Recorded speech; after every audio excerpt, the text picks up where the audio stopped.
Hey everybody, it's Romania Black. How are we here? We're on the mid-season finale of season 3 of Attack on Titan. I'm really sad because I've loved season 3 so much and I hate that it's halfway over. It seems like the episodes are going by faster and faster now that we're getting closer to season 4. I've noticed that. I felt like season 3 has gone by so fast, but I've loved it so much. It's like time flies when you're having fun, right? The last 2 episodes have been so damn good. They've been perfect.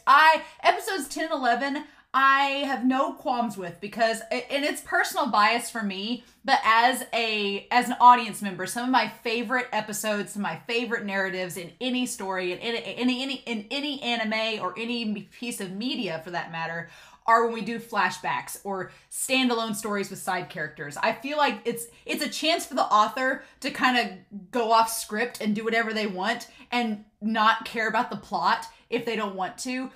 There's been several mangaka and several authors that have done really amazing things with flashbacks and side stories and backstories with characters. And Isayama, the ones he's given Kenny and Keith, have been absolutely perfection. But here's the thing. We're on the mid-season finale. And so we're ending this one arc and getting ready to start another arc with part 2. And so I feel like the last 3 or 4 episodes, Isayama's like thrown us a bone and been like, yeah, Kenny died, but look at this amazing backstory. And yeah, look at this amazing backstory with Keith. And look at all these answers you're getting. And you're slowly getting closer to the truth. Isn't that fun? Now, let me deliver a bunch of pain.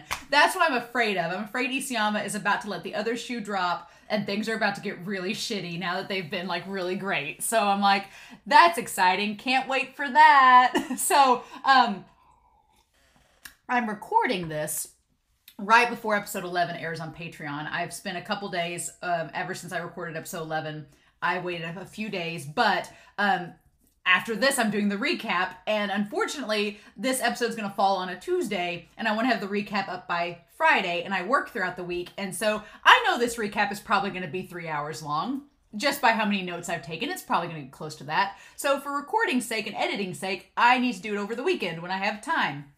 And so I'm recording this on a Friday. Tomorrow, episode 11 is going to go up on Patreon. I'll probably wait until Sunday after episode 11 has been up and people can comment on it, and then I'll do the recap. And so if anybody has any comments that come out between now and when the recap airs, I'll answer them obviously on YouTube and Patreon, but if there's anything pressing that I don't get to in the recap, I will definitely address it in episode 1 and episode 2, or in episode 13 and 14 of part 2. I'll address it then. So if you're worried about that, I will get to it at some point. I just have to record ahead because of scheduling and editing.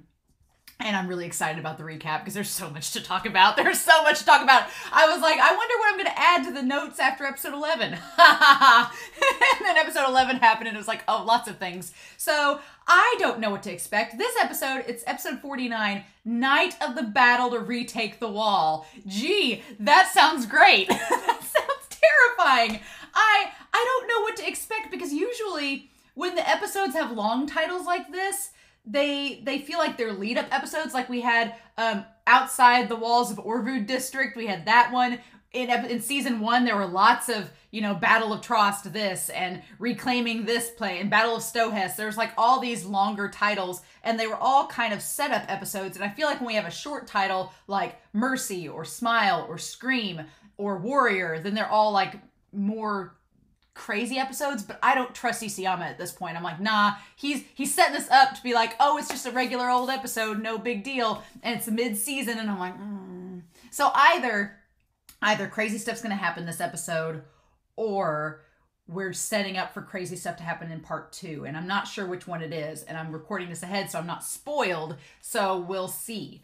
But I did have a couple tiny notes that I somehow, in my hour and 46-minute discussion last episode, I somehow didn't get to talk about these 2 things. So I want to address them real quick before we get into this mid-season finale. One is Christoph Peterson noted in episode 10 about how much the nobles actually know. And at this point, we know that some of the noble bloodlines, they realize that they're immune, like Auril noted to Zachary that he knew he was immune to the king's power, that the king couldn't erase his memories. And I was like, okay, so he's privy on that knowledge.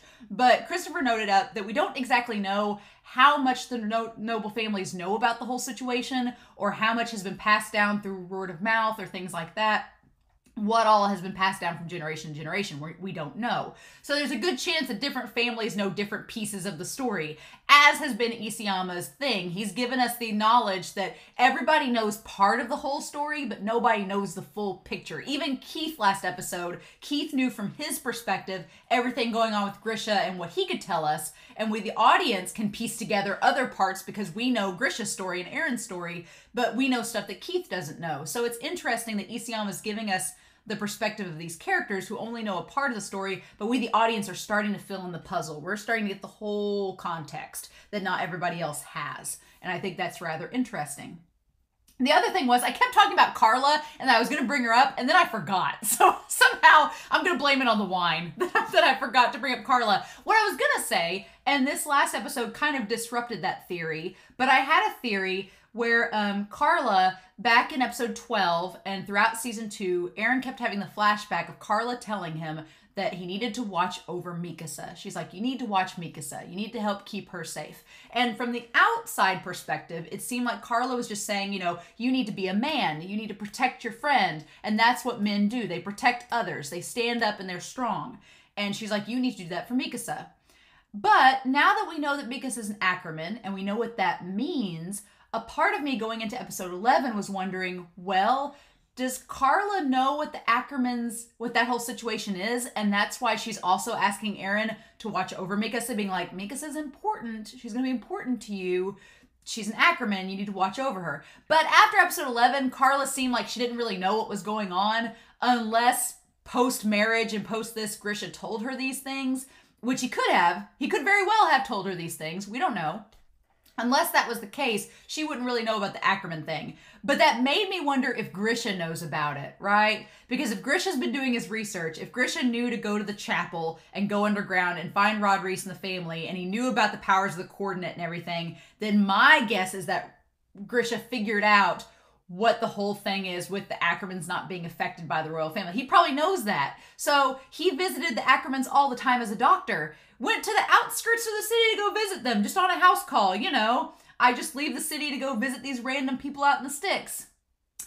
It just seems very coincidental that that happened. And so I'm curious if Grisha knew that being an Ackerman was important. And so that's why he also wanted to go check in on them. And that's why he was totally cool with taking Mikasa in. I don't know. It just, you know, maybe he just did it out of the kindness of his heart. But there's another part of me that's like, or he kind of saw the importance of Mikasa and was like, you're the last, you could be the last Ackerman. We need to take you in.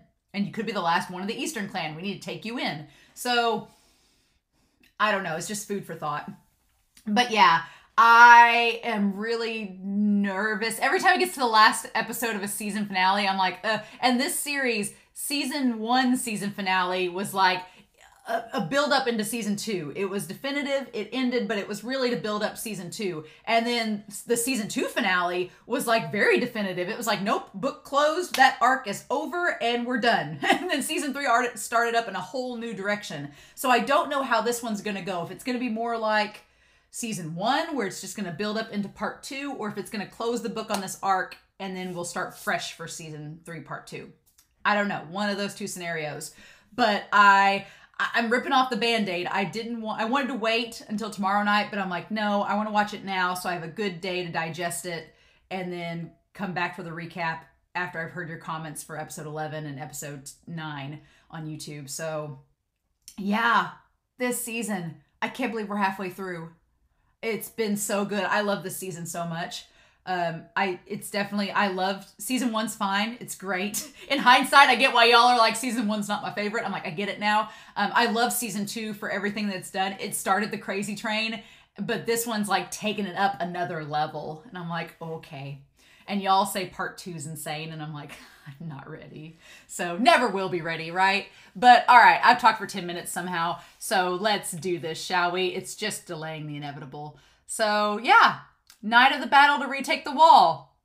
Not an ominous title at all, right? Seems like we're going back to the present. No flashbacks this episode. Nothing crazy is going to happen. It's all going to be good. I'm going to tell myself that.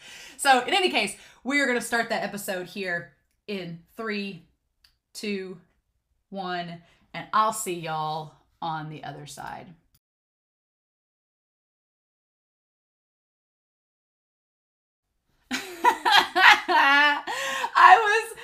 Honestly, my heart like stopped for a second because like the screen blipped out and it was like record scratch, and it was on my favorite part of the ED. I was like the operatic part. I'm like, oh, I love that part, and it was like, I was like, damn it, no. Some of you had said that the post-credit scene started mid-credit. It was like a mid-credit thing. I was like, well, damn it. So I just stopped right there. I was like, I'm not watching it. Y'all told me not to watch it, so I'm not going to. My level of self-restraint is very good. So I was like, nope, and we're done. We did do a poll on Patreon, and I might as well talk to you. I was going to tell you all in the recap about it, but I might as well just pull it up here. So did a poll on Patreon. A lot of you have been asking about what am I going to do about the season 3 part 2 OP. A lot of you have been asking about what I'm going to do about the mid-credit scene. Well, obviously I'm not watching the mid-credit scene with this episode. I just nixed it. No more. Stopped right there. So did a poll. Majority of the people on Patreon were like, don't watch it. Now in this picture, it says after episode 22, which is the last episode of season 3, but some of the patrons commented and were like, you could watch it after episode 18 is over. And I was like, oh, okay. So I think I'm going to wait until after episode 18 and watch that mid-credit scene again, just for funsies, just to go back and see what it's like, just for the fun of it, just to see what all I missed that I would have been spoiled with. Some of you said it would be a lot, so I'm like, cool. But a lot of other people commented that the OP for season 3 part 2 is littered with spoilers. And not just like, I was commenting about the ED for this season. When I first started watching the ED, somebody made a comment on YouTube. They're like, man, the ED's full of spoilers. And I was like, spoilers? In what way? Now that you've watched all of part 1, yeah, the scene of Grisha leading Aaron into the woods, total spoilers. Frida, total spoilers. Frida, Historia, and Ymir connecting back for episode 7. Spoilers. But here's the thing, and people on Patreon were commenting about this, about the OP for part 2. There's a big difference between symbolic spoilers and plot spoilers, like literal plot spoilers. With all of the OPs and EDs for this series so far, there have been lots of symbolic spoilers, like the thing with Annie, the things with the ED, and people were talking about how like the Titans and stuff and the medieval stuff kind of is spoilery if once you get later on into the story. The thing of it is, up until this point, a lot of the patrons commented that the EDs and OPs have spoilers embedded within them, but they're more metaphorical, contextless spoilers, that until you know the context of the episode, you don't know it's a spoiler. Until you actually see it happen in the show, you're like, oh, now I get it. Yeah, that is a spoiler. But only if you know what's happening or what it's representing. But several people commented that with season 3 part 2's OP, it's kind of like, I always think of Bleach, the anime Bleach, if you've ever watched that series. The OPs for Bleach, especially like the 10th, 11th, and 12th OPs, like way down the series, they were just spoilers for whatever was going to happen. I luckily was a manga reader at the time, and so I'd already read the manga to know what was happening. But when I saw the OP for that series, I was like, this is just giving away what's going to happen. And some of you commented that the season 3 part 2 OP gives away what's going to happen. Literally plot points are in the OP. And I was like, I don't want to watch that because that's going to ruin it. So what I'm going to do is just skip over it. I've done that for other shows. Y'all told me to skip the EDs and OPs, so I've just skipped over it. Back in season 2 of Attack on Titan, in episode 1, y'all said don't watch the OP until after the episode was over, and so I just skipped it for the episode and then went back and watched it afterwards. So y'all voted, and so I'm not going to watch the OP for season 3 part 2 until after episode 18. Then you guys said it was okay to watch, and I was like, yay. And then the other 2 things were the OVAs. So I'm going to be doing the recap. That's going to happen in between this episode and episode 13. I'm going to do the recap on Friday. And then y'all told me to just wait until season 3 is over to do the 3 OVAs for Lost Girls. Y'all voted for that on Patreon. So the Titan week between seasons 3 and season 4 is going to be massive. There's going to be 3 OVAs, a recap video. It's going to be the beginning of the year. It's 2022 is kicking off. Season 4 part 2 is going to be starting up in real time. I'm going to be catching up with season 4 part 1. It's going to be insanity. So there's that to look forward to. Because we really only have 10 episodes left for this part 2. I have questions. This season finale is Attack on Titan, it's so strange. This show is so strange. And I'll talk about it in the recap as well. But every season finale so far has been totally different, with a totally different vibe, a totally different tone. It's been interesting. Like season 1's season finale with episode 25, The Wall.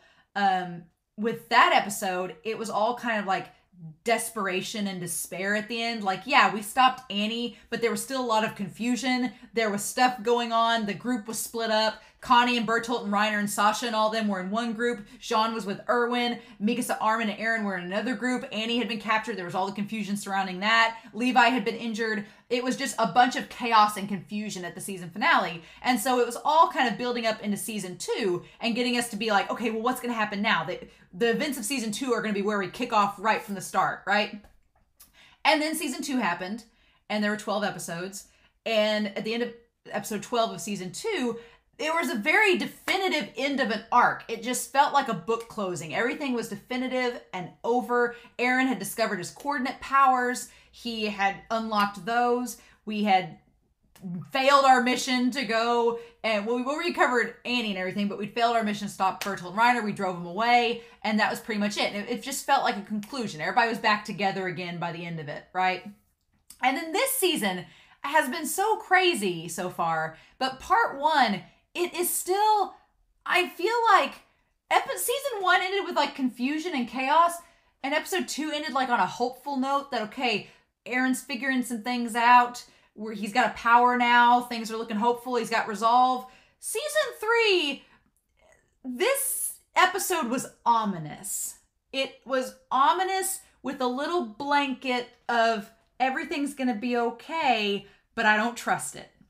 I don't trust it at all. No, there's so many death flags, so many red flags throwing up in this episode, things I'm not comfortable with, things that I'm like, I have a bad feeling about this. I don't like where that's heading. That serum is going to be the source of my anxiety from here on in, because I don't like that Levi has it. I don't.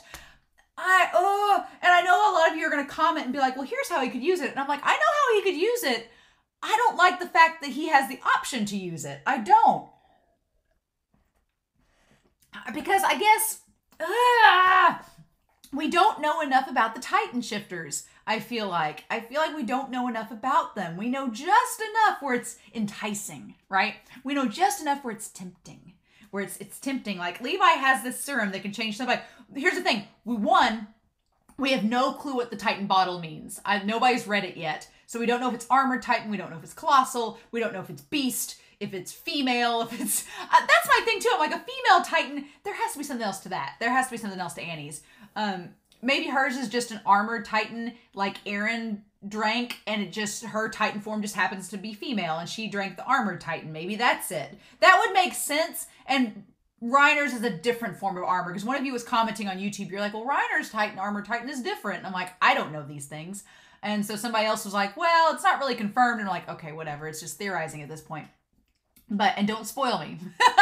But at this point, I'm assuming maybe Reiner's armor is a different form or something else. Who knows? Maybe it's Shield Titan or something, even though he's called the Armored Titan.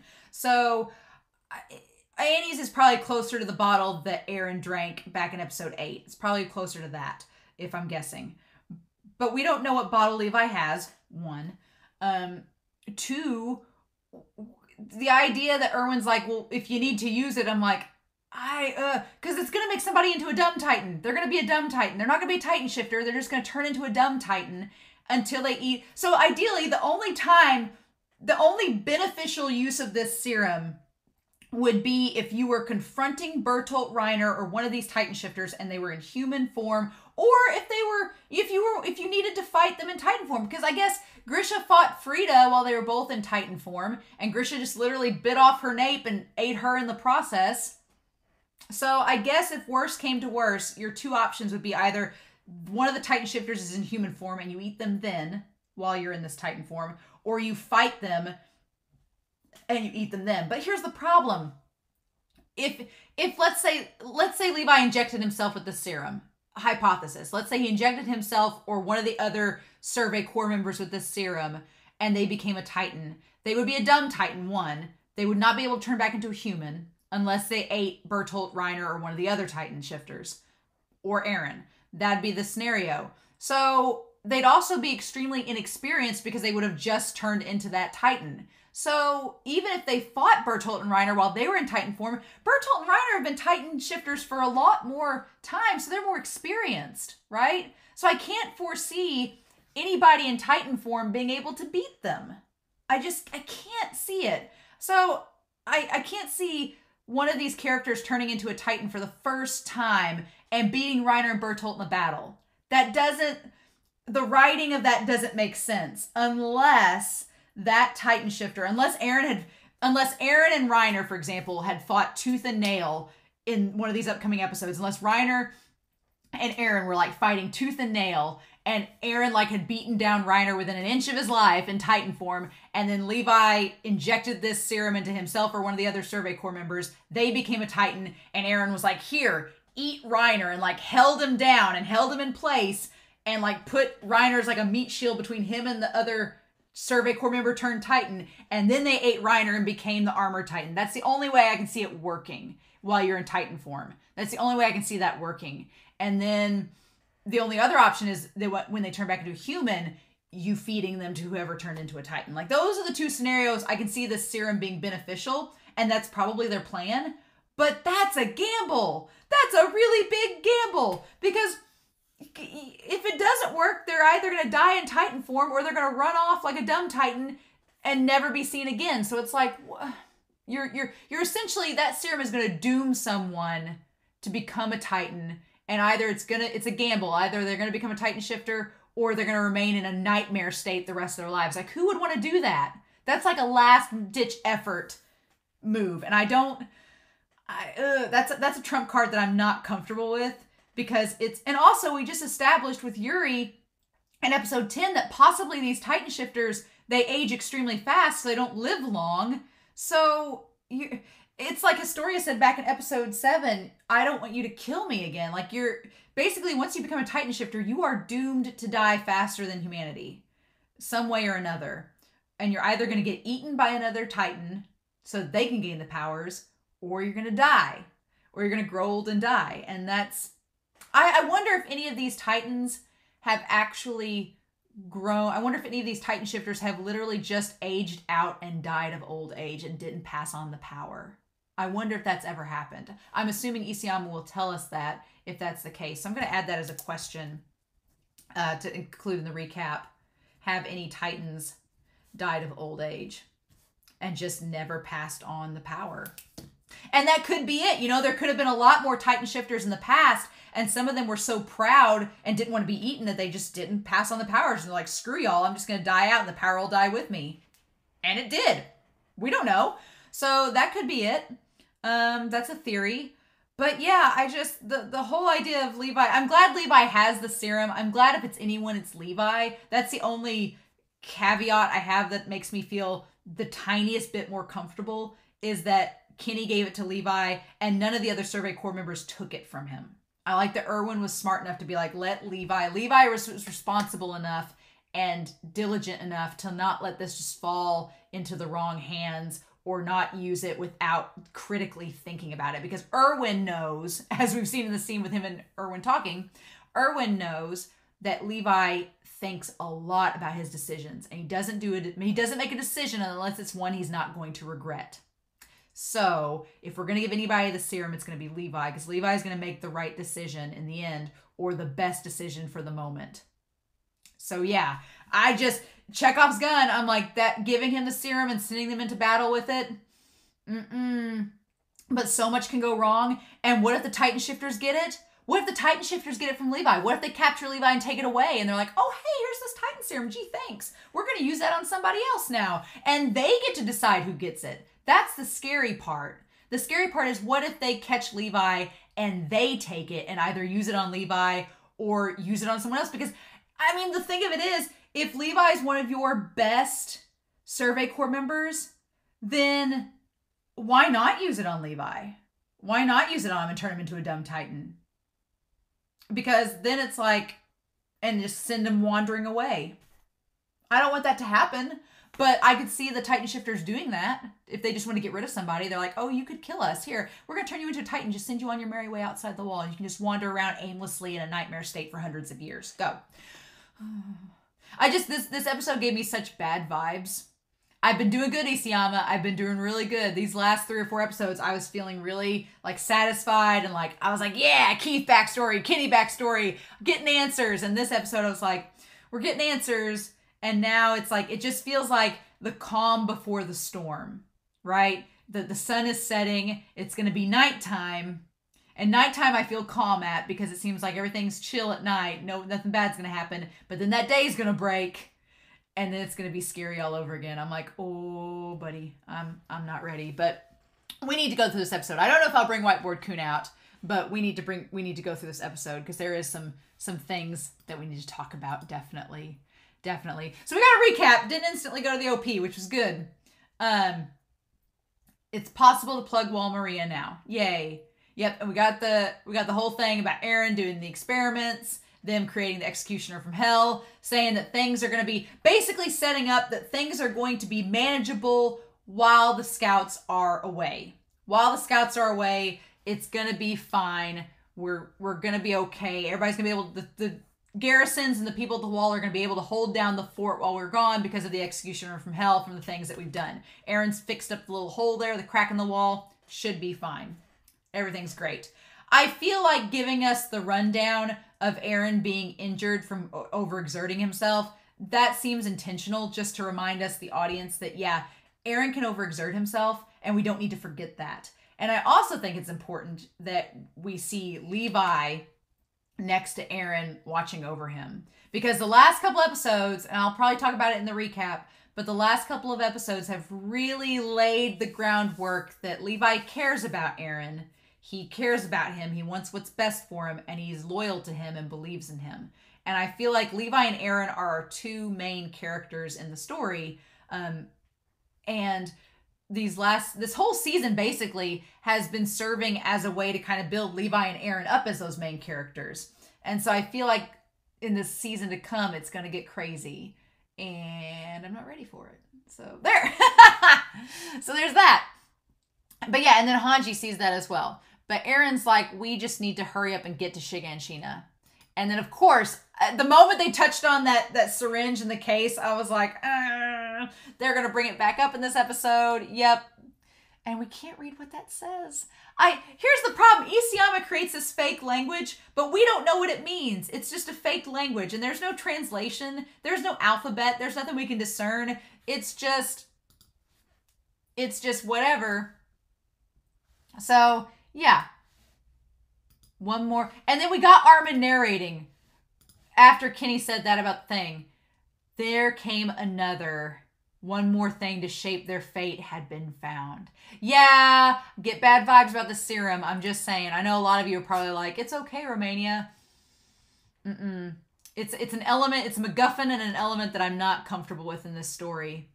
And they do set up some things. Some questions are answered about the serum, which I'm glad some things are answered. And you know what? I'm going to have to bring Whiteboard Coon out. Sorry. Whiteboard Coon is like, you are not having a season finale without bringing me out. So, okay, the Titan serum, we need to talk about it real quick because we do establish some things about it. We do not know. I wish they talked about what was in the bottle, which version it was, what the label said. We do not know what the label says, which bothers me. I'm like, I need somebody to just read it. Aaron read that one in episode 8. I'm like, I just need somebody to say what the label is saying. So the only ones that know about the Titan serum are Hanji, Pixis, Erwin, Zachary, and Levi. They're the only ones that know about it. And 3 of those people are going on the mission. Pixis and Zachary are the only other ones that know about it, but they don't seem concerned. With their technology, we can't dig much deeper. So apparently we're establishing that advanced technology created the serum. So we're thinking beyond the walls. Yep. So this whole series has made me question what's beyond the walls. This whole season has made me question what's beyond the walls, because back in season 2, I was like, oh, there's a whole town full of Titan shifters. There's a whole world, which there is a whole world out there. There's all this stuff. There's a whole another city like miles away from Wall Maria where the Titan shifters are from, where the warrior crew's from, and they're just trying to break in here and destroy humanity to take over and free their friends in the walls, etc. And this season has kind of shaken things up with that idea. I think mainly because we've gotten Rod Reese's perspective and Uri's perspective, and we've learned about inside the walls and why it was created and everything, or part of the reason why, that it's kind of called me into question and saying, well, is there another society outside the walls? It really does that. Like, part 1 makes you question everything, because now I'm like, are there a whole civilization of people that have turned into Titans or Titan shifters? Is that even a thing? Is there another city? What is Bertholdt and Reiner's hometown? What is that? We've not seen it. We don't see Bertholdt and Reiner going back to it, but we haven't seen Ymir either. I don't know if I've talked about this, but we haven't seen Ymir either. Where is she in all this? Did she get taken back to the hometown? Is she dead? We don't know. Did that guy at the end of the episode eat Ymir? We don't know. So yeah, we know that this technology is advanced. So either it's from beyond the walls. It's from beyond the walls, and Rod Reese and them just stole it, which could very well be the case. They could have stolen it from whoever was beyond the walls. That could be the case. Or it was created within the walls just with that advanced technology. Someone had the knowledge and it could be that the founding family, the nobles or founding family that remembered, from the past, knew how to make the serum and has been making it within the walls. It may not be from beyond the walls. It could be a homegrown thing that most of the population just doesn't know about. Right? So they just basically take what they learned from Aaron and Historia, and it seems to originate from some sort of human bodily fluid. So from human bodily fluid, which I still think it's from the spinal fluid, because that's kind of what Rod was saying, that it was from spinal fluid. But when they say human, that makes it sound like it's not from an actual Titan. So that's interesting. So maybe it's from one of the royal family. Maybe that's how they create the serum, is from a family member that has the power to become the Titan. I don't know. That's interesting, though. Something to keep in mind. And then the fact that, and I hadn't even thought about that it vaporizes when it's exposed to air. That's the big thing. So just like a Titan, when its nape is hit, it vaporizes with air contact. That is good to know. So as soon as it hits oxygen, it's evaporating. That is problematic, because then, you can't study it under a microscope. You can't study it under any lens. You can't really do anything with it. It's just, so there was enough serum in that vial that's why Rod crawled over to it as fast as he did. He's like, I've only got a certain amount of time. I need to absorb it into my bloodstream now. So good to note. Yeah, can't really do much with it. So they've clearly taken some of it out then and studied it. But yeah, whoever made it has technology far superior to ours. Awesome. Good to know. Yeah, if it was the Reese family, I can't imagine how. Well, but the Reese family's been erasing people's memories, so except their own. So maybe someone in the royal family was a scientist or was smart and could make it, Maybe somebody in the royal families, in the noble family they kept alive to make the serum. Maybe there was a family that they're like, we're not going to erase your memories because you guys know how to make the serum. So we're going to keep you guys alive, and you can just pass down this knowledge to your children and they can keep making the serum for us. Maybe it's something like that. I don't know. We don't get the full picture, of course. So when Hanji says, I can't imagine how somebody in the Reese family could do it, we don't know for sure, right? So that's going to be a question that's going to come up in the recap. Yeah. So then, I like that Pixa says, instead of tampering it, we should use it to achieve our current objective. But who do we entrust it to? And then Erwin's like, so basically they're saying, I'm no more than a wounded soldier. So they're basically saying, who do we give this serum to that if worse comes to worse, they can turn themselves into a Titan? And at first Zachary's like, Erwin, you do it. Erwin saying no is curious. Because I know he says he's no more than a wounded soldier, but I'm like, if you injected yourself with it, you'd still grow the arm back, wouldn't you? Wouldn't you grow the arm back? Because Aaron grew his arm back. But you know what? It makes sense that Erwin turns it down. It makes sense. And it's kind of funny. When I started out this series, way back in season 1, I was all about Erwin becoming a Titan. I was all about Erwin becoming a Titan shifter. I'm like, wouldn't that be cool? Erwin being this powerful Titan shifter, and he'd be so badass. I'm like, oh, that'd be great. I was all about it. And then season 2 happened, and we get to know Erwin a little bit more, and I was like, but he's such a good commander of the Survey Corps that I don't want to lose him as being a Titan shifter. I like the idea of Erwin being the commander of humanity versus the Titan shifters, the warrior crew. I like him being on this side of the fence and the warrior crew being on the other side of the fence and then being in opposition of each other. I like that concept. So I didn't want Erwin to become a Titan shifter at that point. And in this scene here, he could, but Erwin doesn't want to. And Erwin, as we find out in this episode, is not afraid to be selfish. And he's not afraid to vocalize that. This box belongs with one of our elite soldiers who has the best odds of survival. So really, that's not Erwin saying, it's not necessarily that he doesn't want to become a Titan, but he's afraid that he'll die before he gets the chance because he can't defend himself because he only has one arm, which we'll talk about that with Levi's conversation with him because that conversation was hard. So he gives it to Levi to hold on to. And you can just tell the whole time that Levi's like looking down at the box and kind of hunched over. You get the impression the whole time that Levi knew it was coming. He's like, I know you're going to say me. And I wonder at this point if Erwin knows that Kenny gave him the box. I'm sure he does. I'm sure Levi told him that's how he got it. But I wonder if Levi's told Erwin about his relationship with Kenny or not. I don't know. We don't know. Levi's saying if that's an order, just say so. Like, just, why do you even ask the question? And then Erwin's like, yeah, we can't predict what the situation is going to be like that we have to use this, which is terrifying.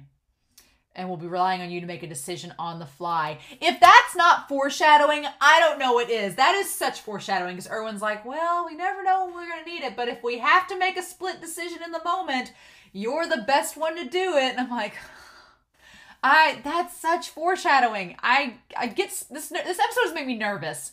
Very nervous. And he says, judging when and who to use it on will be for you to choose. No regrets. Levi is the executioner. Levi is the decision maker. No regrets. I was like, no decision. No regrets. That's terrifying. That is such a heavy burden because this goes back to the end of season 2 when Levi was so disturbed finding out that humanity had been turned into Titans. He's found out that these Titans this whole time have been humans. And I'm sure that over the course of this season, especially after episode 10, Levi's probably thought of the idea that, yeah, a lot of these people were probably injected. Connie's village was probably injected with this serum, which again points to the fact that it's probably from beyond the walls. Because if the Beast Titan had this serum with him, hidden wherever he hides his glasses during his transformation into the Beast Titan, if he had the serum, it would be very easy for him to transform Connie's village into Titans. Sure. Makes sense, right? So yeah, this is probably from beyond the walls. It's probably from where the Beast Titan's from. But I'm sure Levi's figured that out at this point. And so that is a lot of pressure, right? That is basically, if you're going to tie in Levi and Kenny and Rod Reese, that is playing God is what it's doing. You're giving Levi this power to change someone's life in the most dramatic of ways, and you're just giving it to him and saying, you'll make the best decision. No pressure. That's terrifying. So yeah. Can we leave that to you? God, no pressure in front of all these people. And then that's when Levi's brought this up several times at this point, and I really think it's important in this episode that he brings it up. if this dream of yours comes true, what will you do then? What will you do then? And Erwin's like, I don't know. I won't know until it happens. And Levi's like, okay. He doesn't seem disappointed. He doesn't seem mad, but I think he wants Erwin to think hard about this.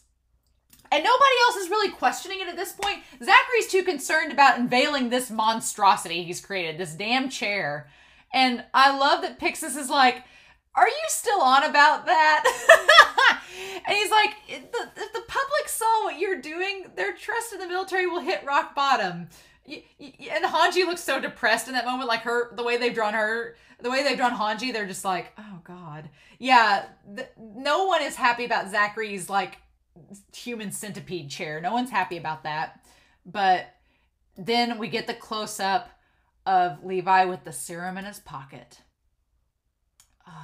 The ace up his sleeve, right?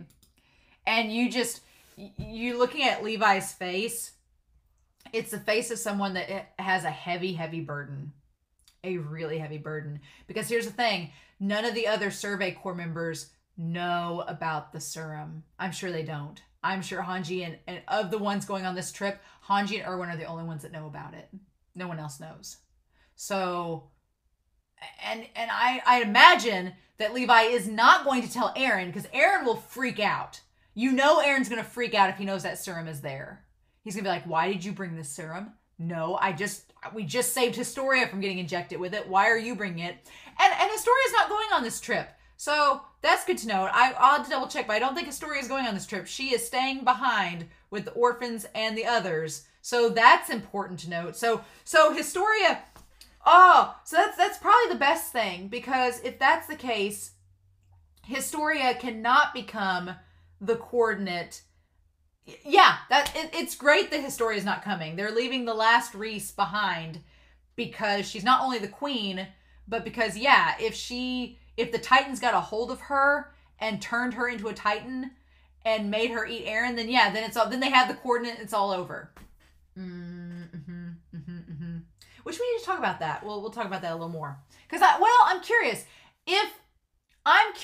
if the Beast Titan and the others know about this whole pacifism with the First King and know about the First King's will. They want the coordinate back really badly. That's their prime objective. But I'm wondering if the First King wanted all of humanity to be controlled by the Titans. They wanted that to happen. So I guess that's why they want the coordinate back, to help make humanity just listen to whatever they say and let them go back into the city and do whatever. That's curious. I have to think about that for the recap. But yeah, that's very interesting.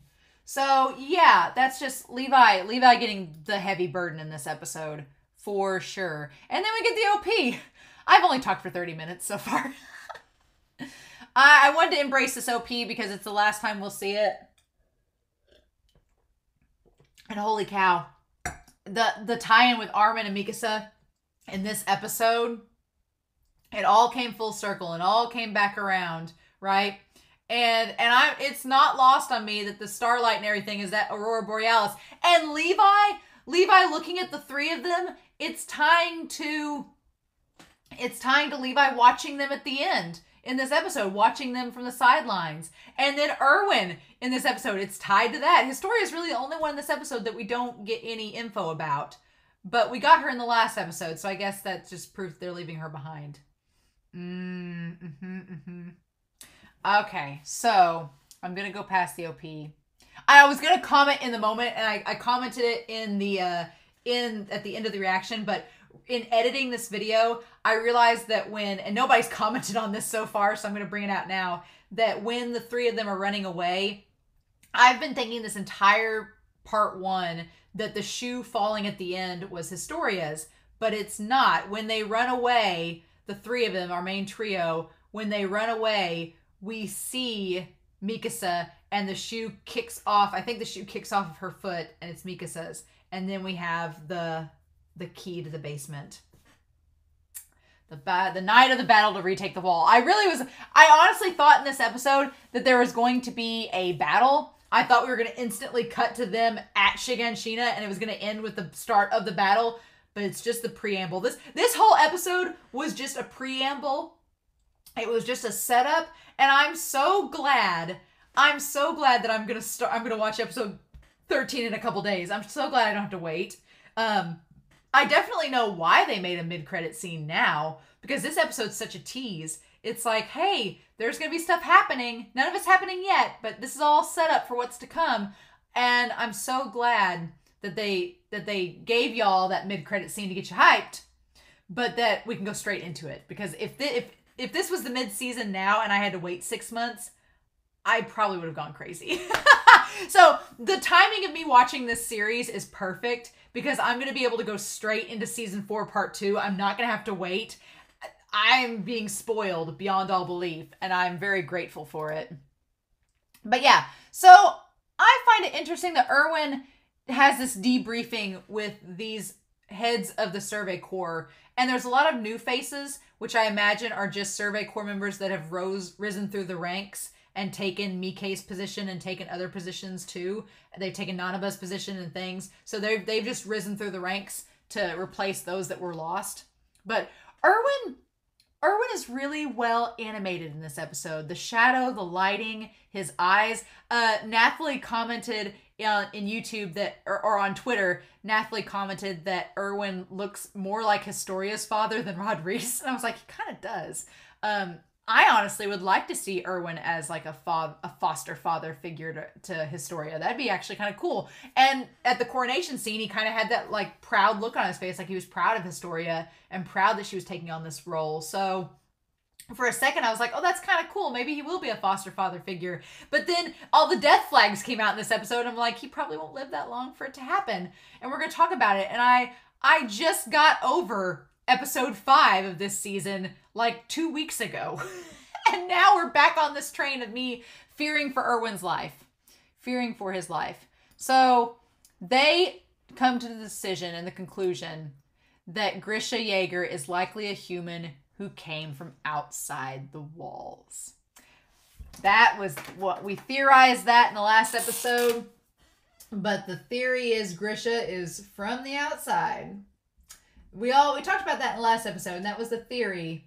But now it's all but confirmed that they all suspect that as well. Based on his story, based on the fact that nobody knows him from anywhere else, that all seems legit. And I want to note, in this council that they have set up, you have the 2 on the couch, you have Hanji and the 2 guys in the chairs. Levi is in the chair, but he is not sitting in the circle. Levi is outside the circle. He has pushed himself away. He has distanced himself from the circle and sits in the corner like a kid that's in timeout. It's interesting. He just looks, Levi is in the shadows most of this episode. He's in the shadows against the door when him and Erwin are talking. He's in the shadows. Chairs everywhere, by the way.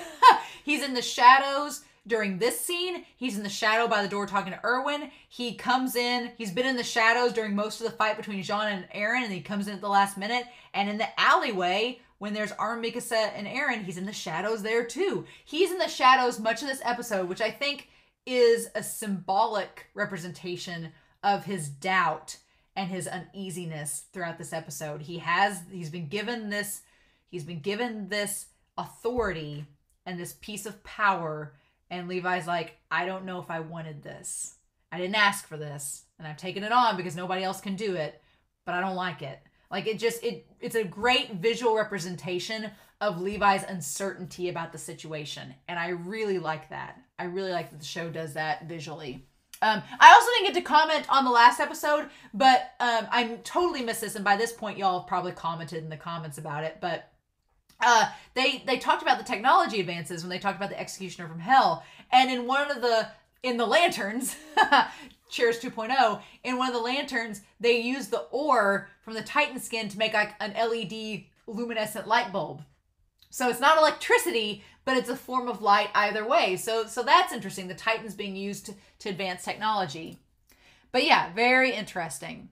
So they took Keith's report, and just like Annie, Reiner, and Bertholdt, he possessed the power of the Titans. But different from those 3, he was supportive of humanity within the walls. So, yeah, we're setting up that there was a divide between Grisha and the warrior crew. There was a divide, or at least a divide between Grisha and the Beast Titan and whoever else is on the other side of the wall. There was clearly a division of ideologies, at the very least. If you were so interested to know about the scouts and stuff, we could have used more of that support of his. Yeah, this one guy makes a good point. He's like, if Grisha was all bound and determined to learn about the scouts and everything, it's like, why didn't Grisha just talk to us? We could have used that knowledge that Grisha had. There clearly was a reason. And this guy, his argument makes perfect sense, but it's like, we don't know the full picture. And that's going, in the recap, that's going to be one of my biggest questions is, why can't the Titans talk about all this? And so I know Isayama's going to give us answers, and it's just a matter of time. But the guy makes a good point. He's like, if Grisha was really supportive of humanity, why didn't he do more to give the Survey Corps information? But Erwin counteracts that. Erwin makes a comeback. He's like, well, from the moment he entered the walls, he was searching for the royal family all alone. I'm sure of it. Yeah. Yeah. Or Hanji says that. And that's not something you can do with that incredible resolve. Yeah. So Hanji makes a really good point. It's Hanji who makes that. That, yeah, Grisha was working all alone to find the royal family and to get the coordinate powers.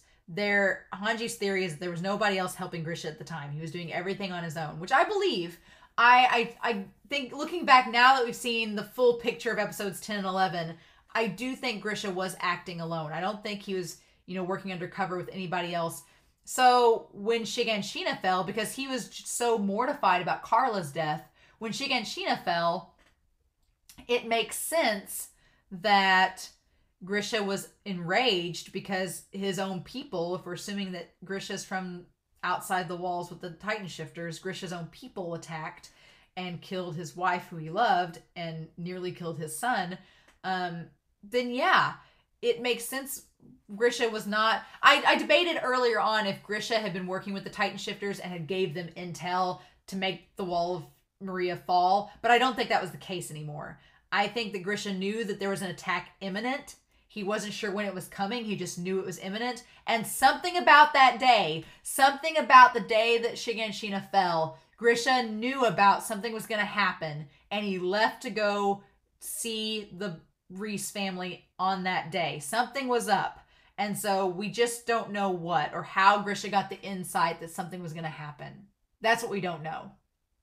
But I think Grisha, for the most part, like Hanji said, was working alone. And yeah, that takes incredible resolve. And Hanji says the same father wanted to show his 10-year-old son, who was eager to join the scouts, what was in the basement of their home. So yeah, that's a really good point. I'm glad Hanji says that. So the knowledge to Eren, at some point, because yeah, Grisha knew, based on Eren talking about it all the time, that Eren wanted to join the Survey Corps and the Scouts. So, and Grisha had said that after that day, he was going to come back and show Eren what was in the basement. So the question is, did Grisha honestly think he was going to come back that night and that the basement was still going to be accessible? Or was he fully intending to find Eren later? Something's up. But yeah, that key, it still looks very royal. I know y'all have pointed out that Eren can't be a Reese, but I'm like, that key, there's just something about it. It looks very regal. I don't like it. But there's something that key unlocks. And I'm guessing in part 2, we're going to find that out maybe. Or in season 4, but we have to find it out eventually, right? I'm going to guess that it's in part 2 because that seems to be the mission. We're finally on the damn mission to get to the basement. It's taken us 2.5 seasons, but we're finally on the mission. So I feel like we're going to get to the basement. The question is, are we going to get to open whatever's inside of it or not? If we don't get to find out what's in this basement, it's going to be like the biggest case of blue balls ever in anime history. I'm gonna be like, Isayama, my dude, if it turns out there is nothing in this basement, I'm gonna like chuck this notepad across the room and open up the bottle of wine now and be like, Isayama, how dare you troll us? But I don't think that's the case. I think there is knowledge in the basement. It's just, here's the thing. Back in season 2, I was begging for us to get to this basement. And now I'm like, I'm glad we waited because we needed to learn all of this extra context out. And now I feel like, okay, we're getting where we're ready. Eren's in a better place to go to the basement now. We're going to talk about that. But yeah, so clearly the truth of it all is in the basement. And on death's door, he told Aaron that. So the big question is, what's down there? Yeah, that's the question, right? What this man held on to this knowledge his entire life, never told his son, but knew his son was eventually going to join the Survey Corps. And on the eve of his death, that's when he tells Aaron, you've got to go to the basement. You got to find out what's in it, knowing full and well that he was going to join the Survey Corps. So it's like Grisha was intending this knowledge to reach the scouts. Grisha just didn't have a good way for it to get out, and then Aaron became that means of it happening. So yeah, Hanji asking, what in the world do you think's down there? And I like the visual that we go back to Erwin and his father, and the visual of the people coming into the wall. Things which mustn't be said. Yeah, no. And then he rephrases it. Things that Grisha Jaeger couldn't say even if he wanted to. So that's the ominous part. And that ties back to my whole debacle earlier on in this season. Things you can't say, right? Things that need to be shown, not said. And we tie back to the Reese family with that. The Reese family, Rod Reese, he was like, I could tell you, Aaron, about your father and his sin. I could tell you that. Or I could just place my hand on you.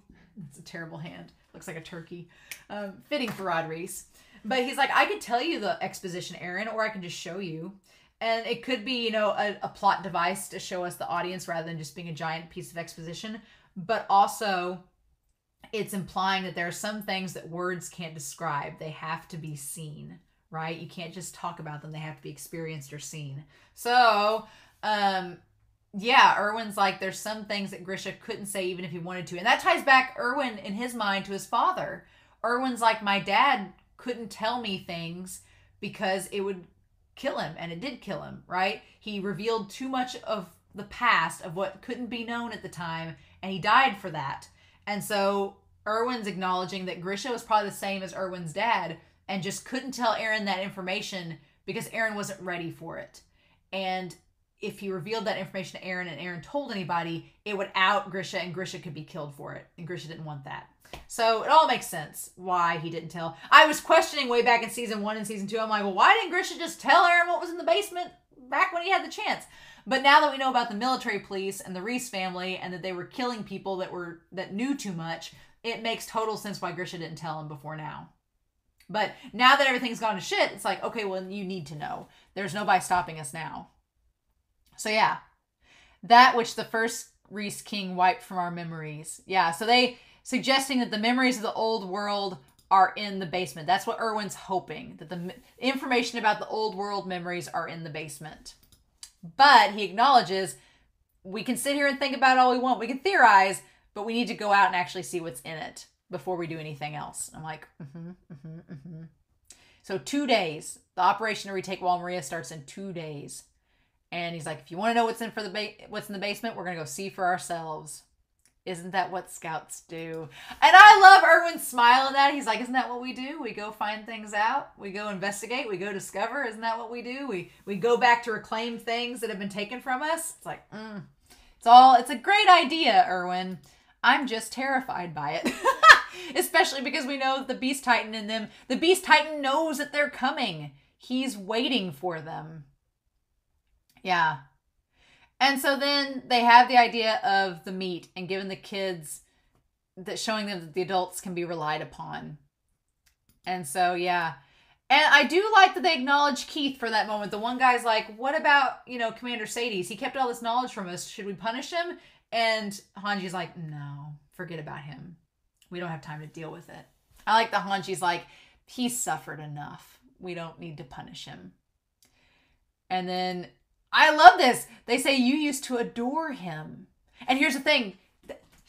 Hanji still adores Keith. But that adds another layer. I think I wrote that down. About Hanji adoring Keith. I need to write that down if I didn't.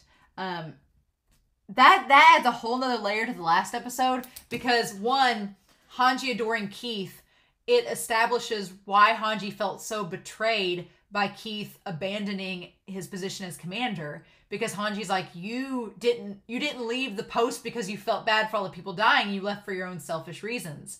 And so it makes sense why Hanji was so upset with him in the last episode, because it was such a betrayal to Hanji what Keith had done.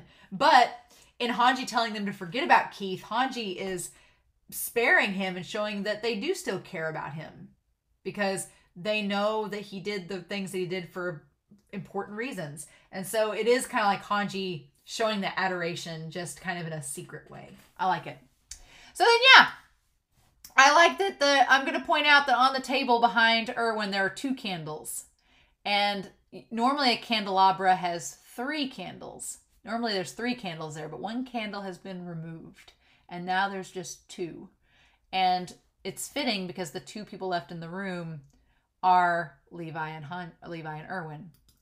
And Levi closes the door on Hanji, so where it's just the 2 of them left. And that look, I had to pause it. That look when he looks up, Levi looks heartbroken. Levi looks really heartbroken closing that door. Like, I don't like that expression. I'm going to take a screenshot of it because I don't like that expression. But it's, again, Levi's in the shadows, the visual representation. Levi is in the shadows, Erwin is in the sunlight. It's such a cool metaphor visually. And Erwin's like, what's up? And Levi brings it back up again. What will you do after retaking Wall Maria? And Erwin's like, well, I guess a defense plan comes first. And then after that, he says eliminating threats. So what happens next? The big old what if? Levi's bringing this up, right? Levi's like the what if. What if everything goes great? What if we retake Wall Maria? What if we plug up the hole and everything goes peachy keen, total success, everything's great? What then? So the Erwin's thing is that we have a defense plan. So that makes sense. We have a defense plan to keep future Titan attacks from happening. Okay. And then we eliminate threats. That's a very broad, topic there. We'll just eliminate the threats. No big deal. No big deal. They have 3 massive Titan shifters that we know of.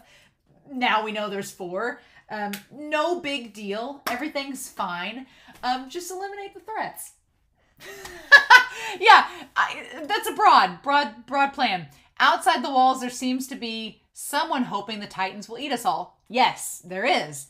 Absolutely. There are multiple people that want that.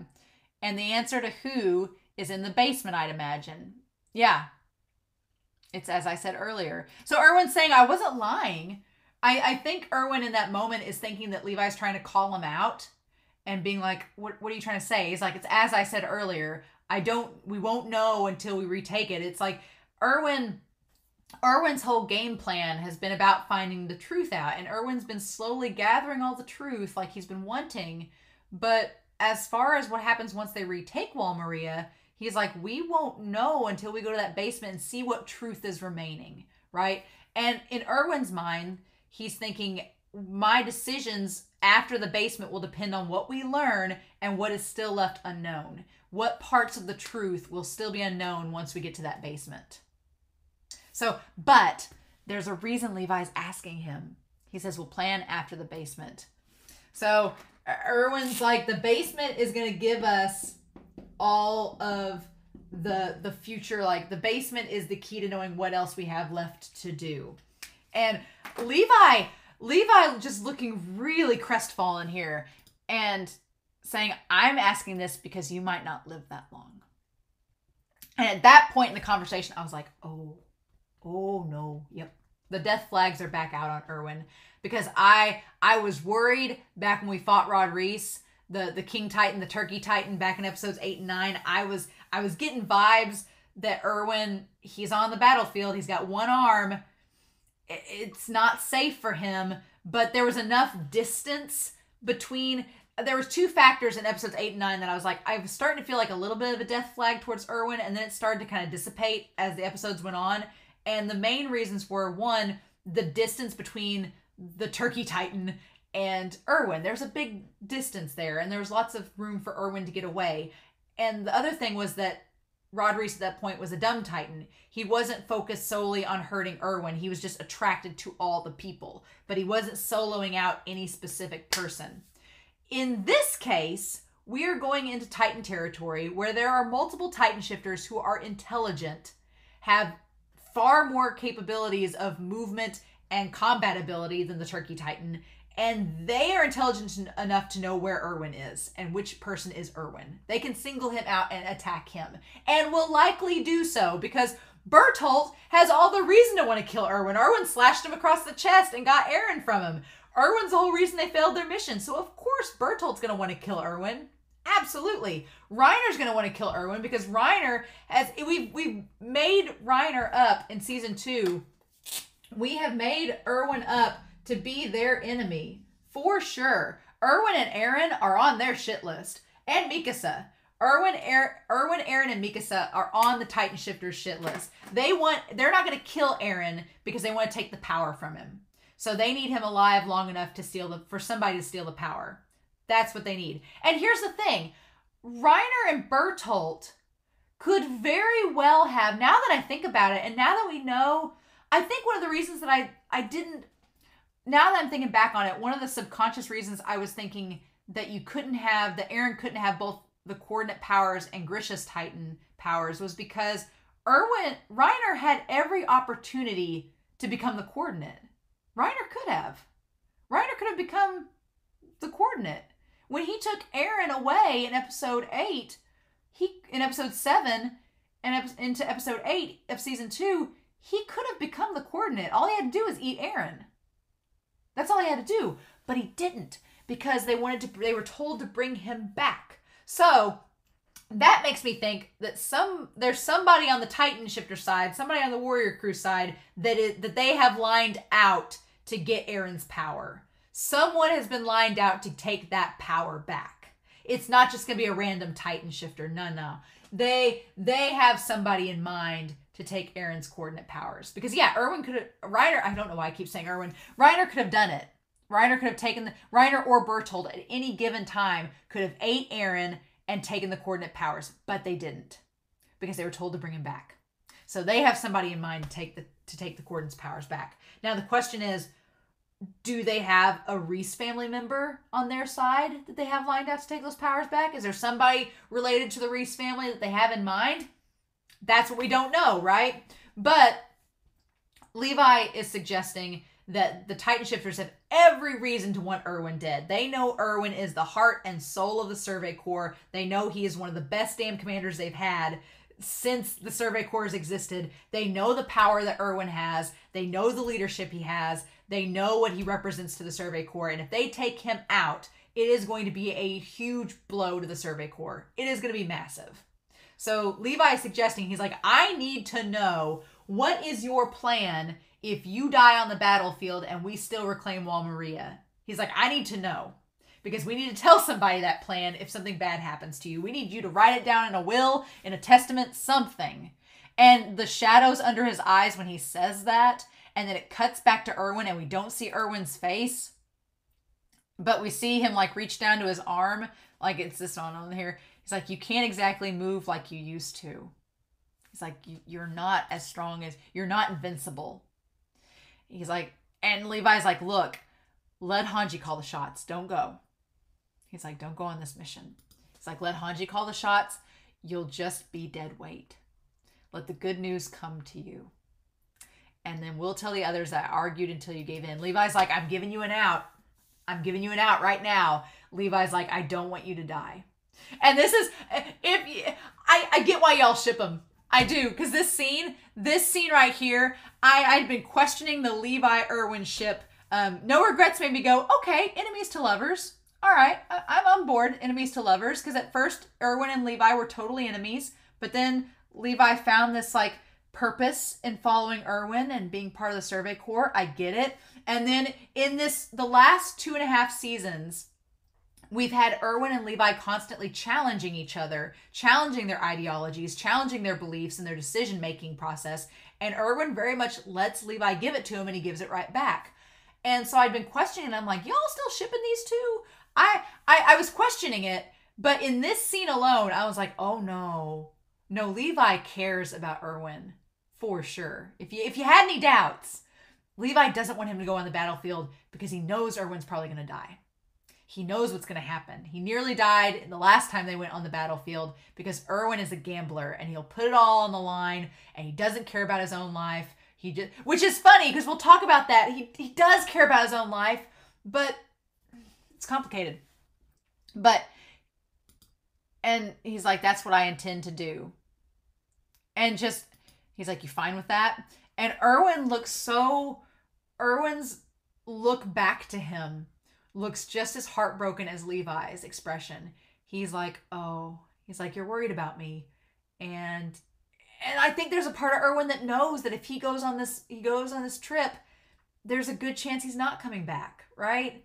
And so Levi's trying to give him an out. He's like, just stay behind, let Hanji do it. We'll come back to you with the good news. We'll give you the information. He's like, but if you go on that battlefield, you're probably going to die. And Erwin looking away, I'm like, this scene was so sad because it's so true. It's like Erwin seeing the writing on the wall. But he's also seeing his father in that moment. And he's like, no. It's like, I'm not comfortable with that. He's like, I'm fine being his food. Use me as bait. At that point, I was like, no. Because he's so serious. And the chain of command will still remain. If I'm gone, then Hanji. And if Hanji's gone, then the next. And God, we need to tie this back. Erwin, the connection to Sanus and those words back from episode 2. Those words from Sanus. And the funny thing is, they were both directed to Hanji. That's the crazy thing, right?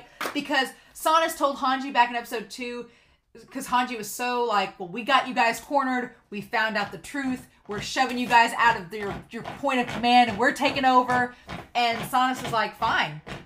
He's like, whatever happens, someone is going to take my place. That's just how this world works. When somebody dies, the next person comes in and takes their place. That's just how this universe works. When one of the royal family dies, the next one comes in to take over. It's just a cycle, a cyclical thing. And Sanus is like, now you're going to be in charge, so hope y'all can do well with it.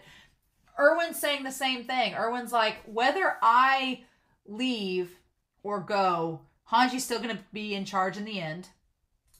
And if Hanji goes, then it's the next person. There's always going to be somebody in charge of the Survey Corps. The commander, Erwin's like, as commander, my life is not, it's inconsequential. Someone will be able to go. And that's like, this operation will be dangerous, but, and this ties it to humanity, it's more important than anything else.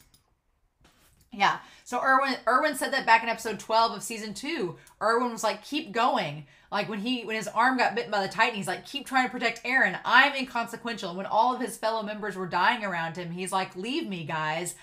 I'm just the one commander. Someone else will take my position. Just let me fight for you all, but then leave me. Don't give your lives up for me. Right? He's like, that's why I've gone to such great lengths. This is all my plan.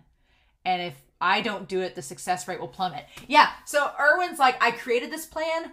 I've seen it through this far. I've got to see it through to the end. I know my life's in danger, but I can't just abandon my plan now and leave it in someone else's hands. If I do, it's not going to have the same result. So Erwin is kind of a control freak a little bit in that Erwin wants to be in control of the plan that he created. And I don't blame him because Erwin's always been 2 steps ahead and he's always had extra measures in place that not even his own people know about. Erwin just always thought ahead and had things just right, just in case, as like a failsafe. And then it cuts back to Levi. And then Levi's like, yeah, the operation might fail, but if you bite the dust, then we're doomed anyway. So I love this back and forth between them. Levi's like, yeah, I get it. You want to see your plan through. That's fine. And if you're not, you think that if you're not there, the success rate's not going to be as good. But if you are there and you die before we get the plan over with, then we're still doomed. Levi's suggesting that if things go south, we can always retreat and go back and seek you out for more advice. But if you're dead, we can't seek you out for any more advice. And so it's like they're just butting heads at this point. And it's like impenetrable force, immovable wall. It's just... So you just sit at your desk and keep using your head. Yeah, so it's going back to... God, I can't remember which person said it at this point in the series, but someone said either you fight with your body or you fight with your mind. And I know Armin said in the past, he's like, I'm weak, but I can still fight with my mind.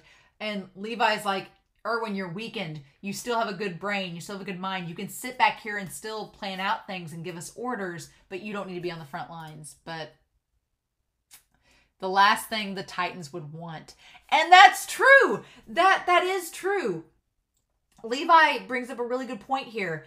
The Titans, I'm sure, are banking on Erwin being with them. And they're going to target Erwin. Because again, they want him gone. They know the plan is going to be much more likely to fail if Erwin's not there. And so it's kind of a catch-22. And because Erwin's right, if he's back here, if he's back there, wherever they're at right now, I don't know if they're still at Orvud or if they're at Trost or wherever. He's like, I guess they're still at Trost. I guess they're at Trost because Pixis was there. Maybe. But it's kind of like a double, it's lose-lose situation. Either Erwin stays back and they could fail the mission without him, or he goes, he's going to be targeted by the Titans and he dies and the mission could fail without him. So from Levi's perspective, he's like, well, at least with this option, you're still alive and we can still come back to get your help. With this option, you're gone and we're without you. From Erwin's perspective, him not being there makes it more likely that they're going to fail and have to step back 3 steps. And as we've seen in the series, they've gone to Wal... I know the first time they were going to Wal Maria was just an act to out Annie and the other Titans, but still it was a failure. So they've had all these failures, and Erwin's like, we have this one chance to succeed, and it's so close. You can feel it. You can taste it. He's like, if I stay back now, I've been going on all these missions, and I've been at the forefront, and I've taken my Survey Corps as far as we can go each and every time, even when we lost each and every time. He's like, if I sit back now, what kind of commander am I? He's like, no, I'm going to see it through. So you get both of their perspectives, but it's hard. And he's like, for humanity, it's the best thing going for us. And Erwin's like, you're wrong. Nope. Our best option is for me to gamble it all. Erwin has always been a gambler. He's always been a gambler. And he's like, no. He's like, gambling is what I do. It's the best. It's always been the best option for me. Rolling the dice has always been my means. And Levi stops him. He's like, and it is not lost to me when he said, hey, hey, hey, hey, hey. That was a very Kenny thing to do.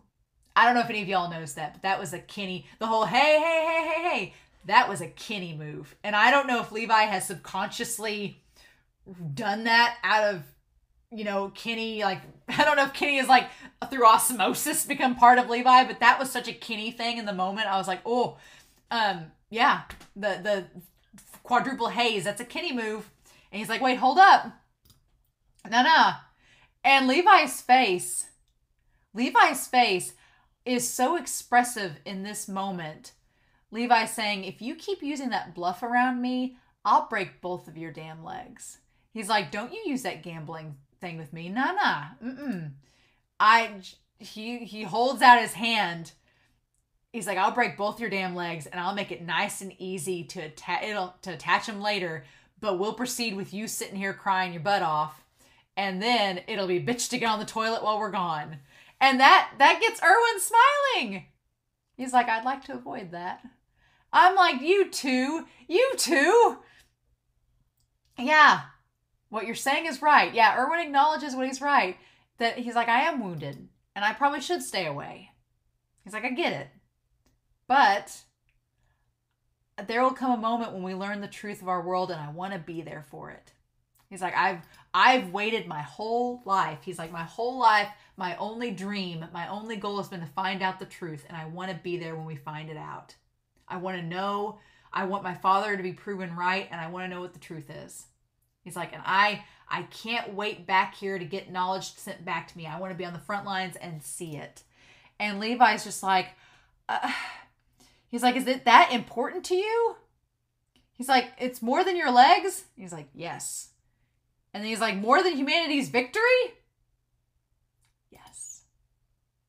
And that's the thing. Some of you commented about how similar Rod Reese and Erwin are, in that they're both similar. And some of you were noting that Rod Reese, they're both selfish in their own ways. But some of you were like, well, Erwin does a lot of things for humanity, but at the end of the day, he is selfish. And I'm like, well, back in episode 5, that was proven, because they did that whole coup d'etat, not just to save humanity, but for Erwin not to die and for his own reasons. Erwin is selfish. He is.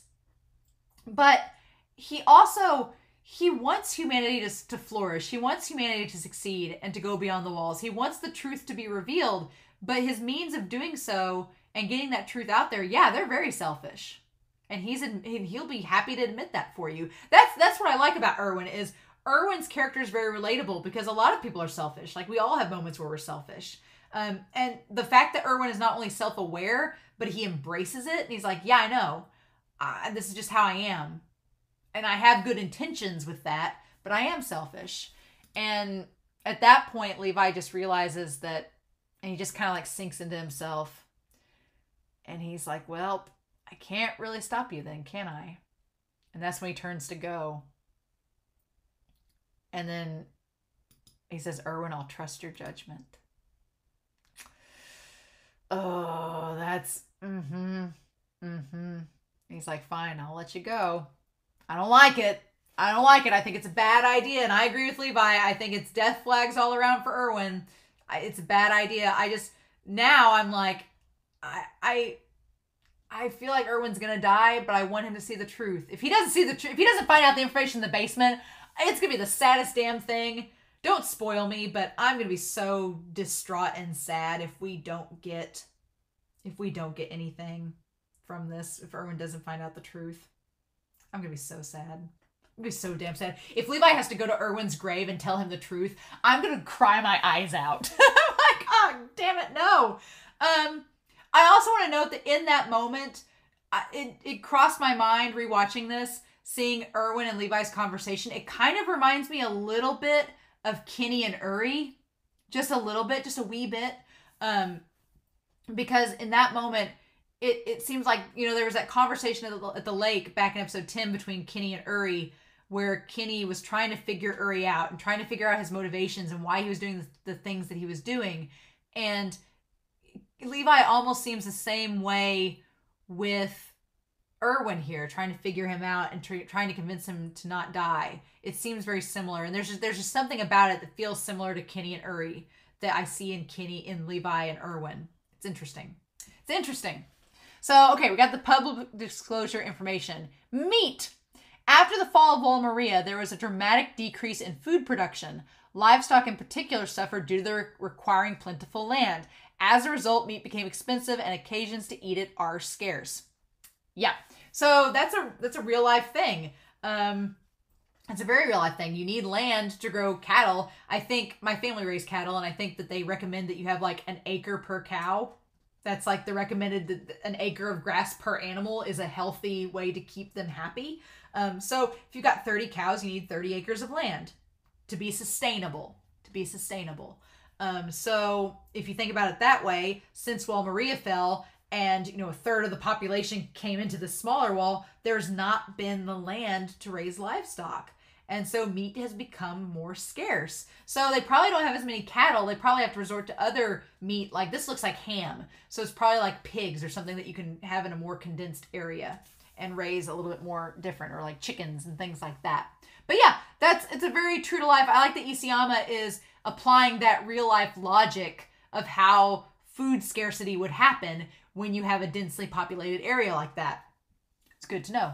Good on Isayama for thinking ahead on this sort of thing.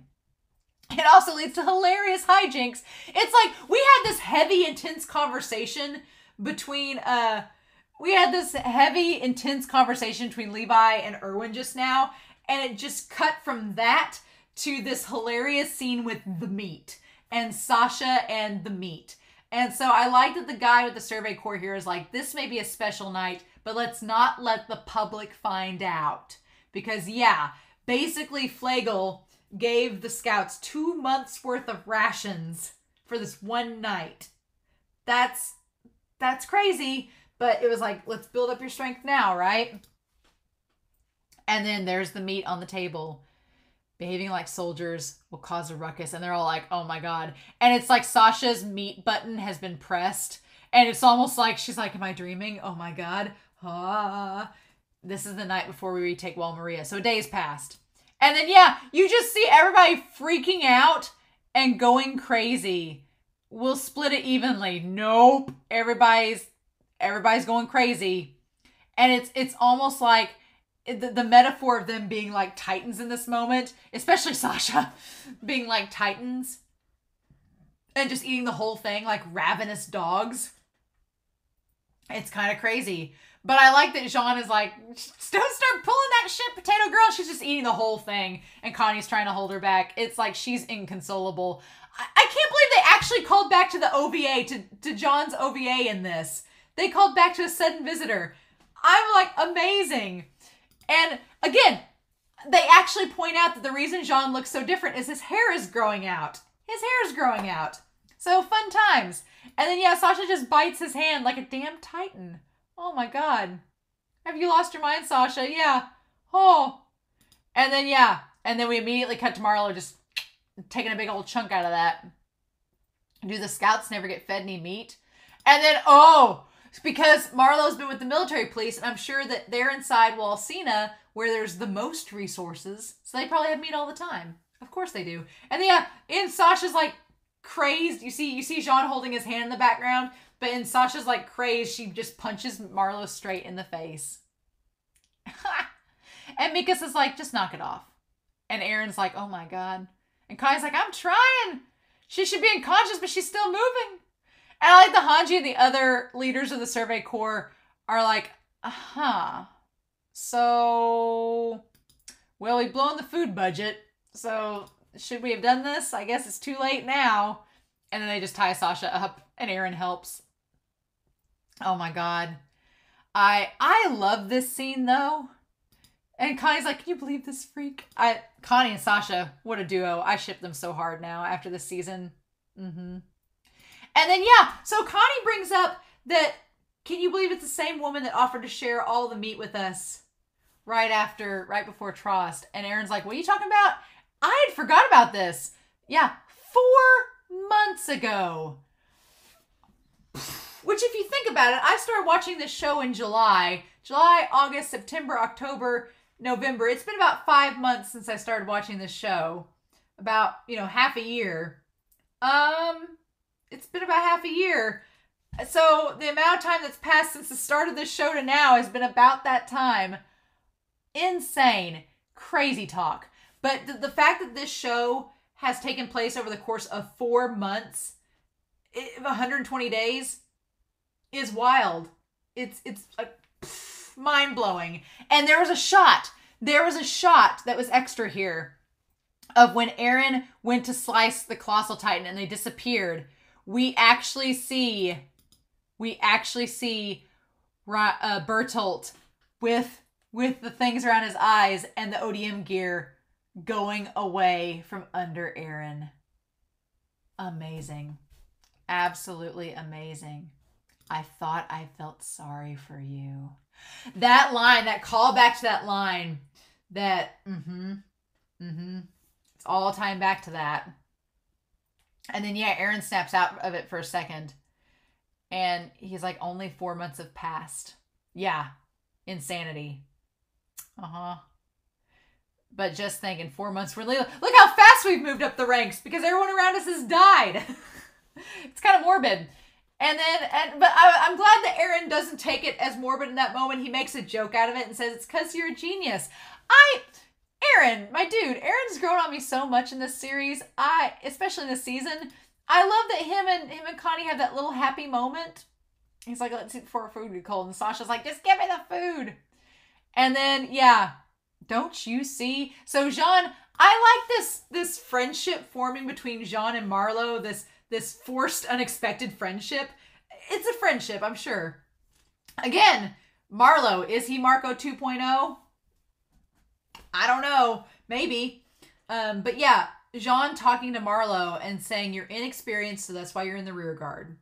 That's why. And I know Jean is being kind of hard up front to him, but we as the audience know that Jean cares a lot about the people in the Survey Corps. He cares a lot about his fellow comrades. So he's trying to help Marlo stay alive. And he kind of says that in here. He's like, I know you want to be on the front lines to learn, but you can't learn if you're dead. So you need to stay in the back behind the vanguard so you're not sacrificing yourself, so you can actually learn by watching us, right? And Marlo's just not happy about it. And he's like, look, that's just the process. Everybody starts out as a recruit, and we can't just make them cannon fodder. You'll be too dead to learn. Yeah, he's like, that doesn't work. And so at that point, I was like, man, Jean is being a leader. I love this. I love that Jean is applying everything he's learned from Trost and over the course of this season. And it all makes sense. He's like applying it to help Marlo stay alive. I'm like, Jean, that's really cool. I like it. I like it a lot. And so he was like, we want you to come home in one piece. And Marlo's like, He's like, but the most useless of all is this suicidal maniac who only knows how to charge in. And Armin's like in the middle of them. And yeah, I like that Jean, he's trying to push Aaron's buttons. And Armin's looking at Jean like, come on, dude. We've grown a lot since the end of season 1. Do we really need to be making these jokes? Do we really need to be saying this? Armin just has a look on his face like, come on, Jean, quit poking at Aaron. And then Aaron's like, who do you mean by that? Suicidal maniac.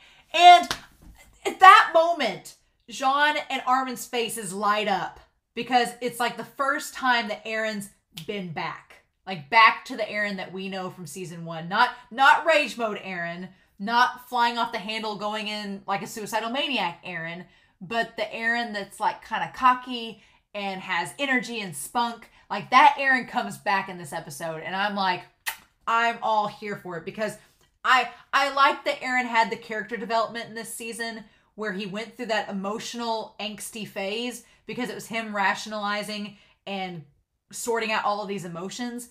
But I love that Aaron comes back at the end of this season. And it's not like the end of season 2, because the end of season 2, Aaron was still reeling from Hannes's death, and he was like, he had his resolve, but his resolve was also still kind of shaky. Like he was like, I have this power, I don't understand it. There's stuff that I don't get quite, but we're gonna fight the Titans. Yeah, it was still a little bit of Aaron from season 1. This Aaron is more mature. He's had time to reflect, and he's also getting his groove back. And I love it. And I love that Armin and Jean kind of recognize it at that moment. And Jean, his like face melting into that smile. Our king Jean. He was like, anybody else but you? It's like, what? And he's like, you suicidal maniac. And then I love that Aaron's like, I found out something recently. I'm quite a normal person, you know? So if you're just saying that to me, that makes you a coward, Jean. I love it. I love that Armin's like, oh God, we're back to normal. And he's like, you're so full of yourself. And they're at each other's throats. And Armin's like ducking under them as they like go at each other. And I love that Aaron's like, are you trying to grow out the hair on your mane, horse face? He points it out. I'm like, Jean looks a little bit different because his hair is growing out. It's making his face look longer.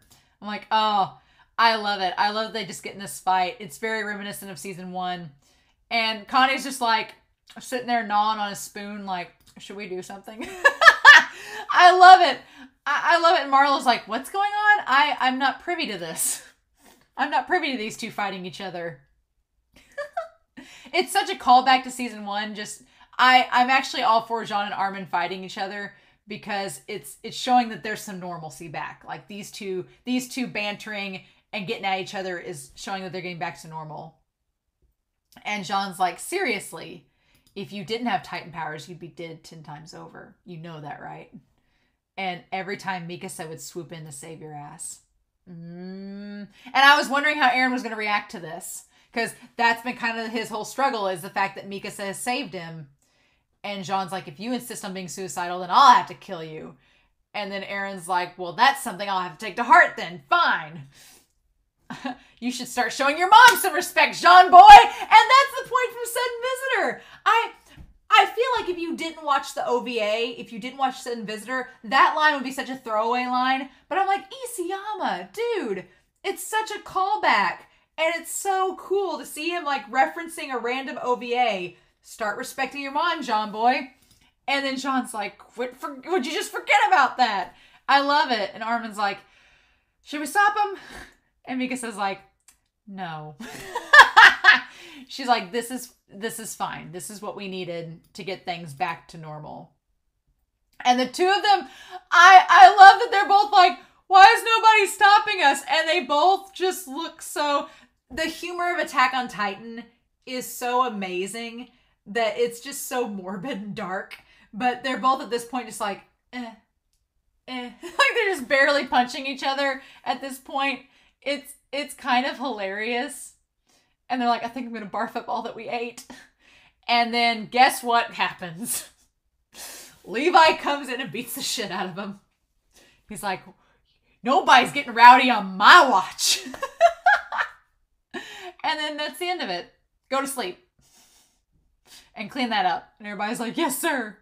And Sasha's like, I just wanted food. Amazing.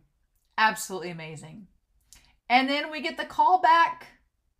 We get the call back to the OP at the very end of this. And I like that the OP was all in daylight. And this is all at nighttime. And I like that Armin's carrying Eren away. He's like, you guys should technically watch out for me more. And Armin's like, well, you heal quick, so we just watched. It's like a nice little cruel jab there. Yeah, it's so cruel. But the clothing that all of them are wearing is kind of like their clothing in the OP. Like it's Eren's clothes and Armin's clothes. Armin has the most posh of the look. He has the little blazer. But Mikasa and everything, all of their clothing is kind of like what they wear in the OP as kids. So it's a nice little callback. This is like the night, I feel like this is very much the last night of innocence, which is why I feel so ominous about episode 13 on. This feels like the closing of a chapter. It feels like the end of the arc, the end of the chapter leading into part 2. And I get bad vibes about part 2, so I don't like it. But yeah, Mikasa's like, you're the one that started it technically. But yeah, Armin's like, at least you're spunky again. Mm-hmm. And yeah, again, episode 11 was exactly what all these characters needed. It's what Eren needed. To have that conversation with Keith. To know what he has to do. And to know what his mother told him about being special and not being special and it's okay. He's like, it's easier now. I kept thinking about things I couldn't change. And he's like, I was wondering why I couldn't be strong like Mikasa and Levi. Like them. And I was jealous. I'm like, I'm so glad Eren's saying this to them. Because it's what we've been wondering about Eren this whole time. It's like, we knew as the audience that Eren was feeling bad because he was jealous that he wasn't strong like Mikasa and Armin in the same way as they were. But him being able to talk to them about it, I love this. Like, it's what I've been waiting for Eren to do for this entire series. He's like, but even you and the captain, alone you can't do much. So that's why we've all got to find out what we can do and do this all together. So it's like Armin's the brains. He can strategize.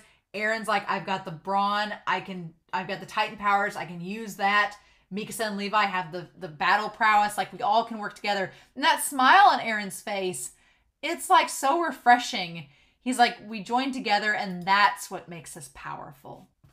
So I love that joining together, like united we stand, divided we fall, right? That's our strength. And I feel like that's a commentary about everything as a series as a whole. And maybe about the Titans too. And why they want the coordinate back and all of this. Like, I feel it's all connected. There's something beyond. There's something with those words that's beyond just this episode, obviously. So I need to bring that back into the equation for the recap. But yeah, Eren joining together, that's what makes us powerful. Every person is different. And it's all for times like this. Yeah. And there's a moment where Armin thinks back to when he was cowering and Eren and Mikasa helped him. And he's like, yeah. And I feel like Armin still doubts himself a little bit. Like he's not exactly sure. I think Armin knows his place in all of this, but he's still not entirely sure that he's on equal footing with Eren and Mikasa. It's just the vibe I get.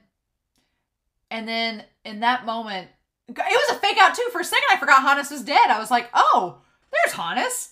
And for a second I was like, oh, but then they look and it's somebody that just kind of looks like him walking with a girl. Yeah. I was faked out too for a second. I was like, wait, what? But then they realize once we retake Wall Maria, and this is Mikasa saying this, and defeat all the enemies coming for us. She kind of has the Erwin mentality. Once we retake Wall Maria and defeat the enemies coming for us, will they come back, those days in the past? And yeah, their outfits, we get the thing. Aaron's always had that lace-up shirt and the little jacket over it. Aaron's always had that. Mikasa's always done like the pink with the red scarf. And Armin's always had the blue over it, right? The blue, like the blazer he has now. They've always kind of had that same color scheme, even their old clothes as kids. Yeah, we'll bring it back. So I like the idea that they're like, will we get those days back that we had before, like what Hannes wanted? And I like that Aaron says, we'll get those days back, but some things are changed forever. Like we can bring back some of what we've lost, but not everything, right? And we'll make them pay for that. And so that ties into his whole resolve, right? Of killing Bertholdt and Reiner. That ties in, because I've been wanting Aaron to vocalize since the last episode when he was talking to Historia, because Historia's like, well, what are you going to do? And he's like, I'm going to have to kill him. And I wanted Aaron, I mean, we as the audience can speculate why Aaron would want to still kill them, obviously. But I wanted Aaron to just come out and say it, to put it on the table, right? To have it for all the audience to know what his resolve and thinking is. And we get that here. Aaron's like, those days, we can retake Mole Maria and bring back some of what we've lost, but not everything.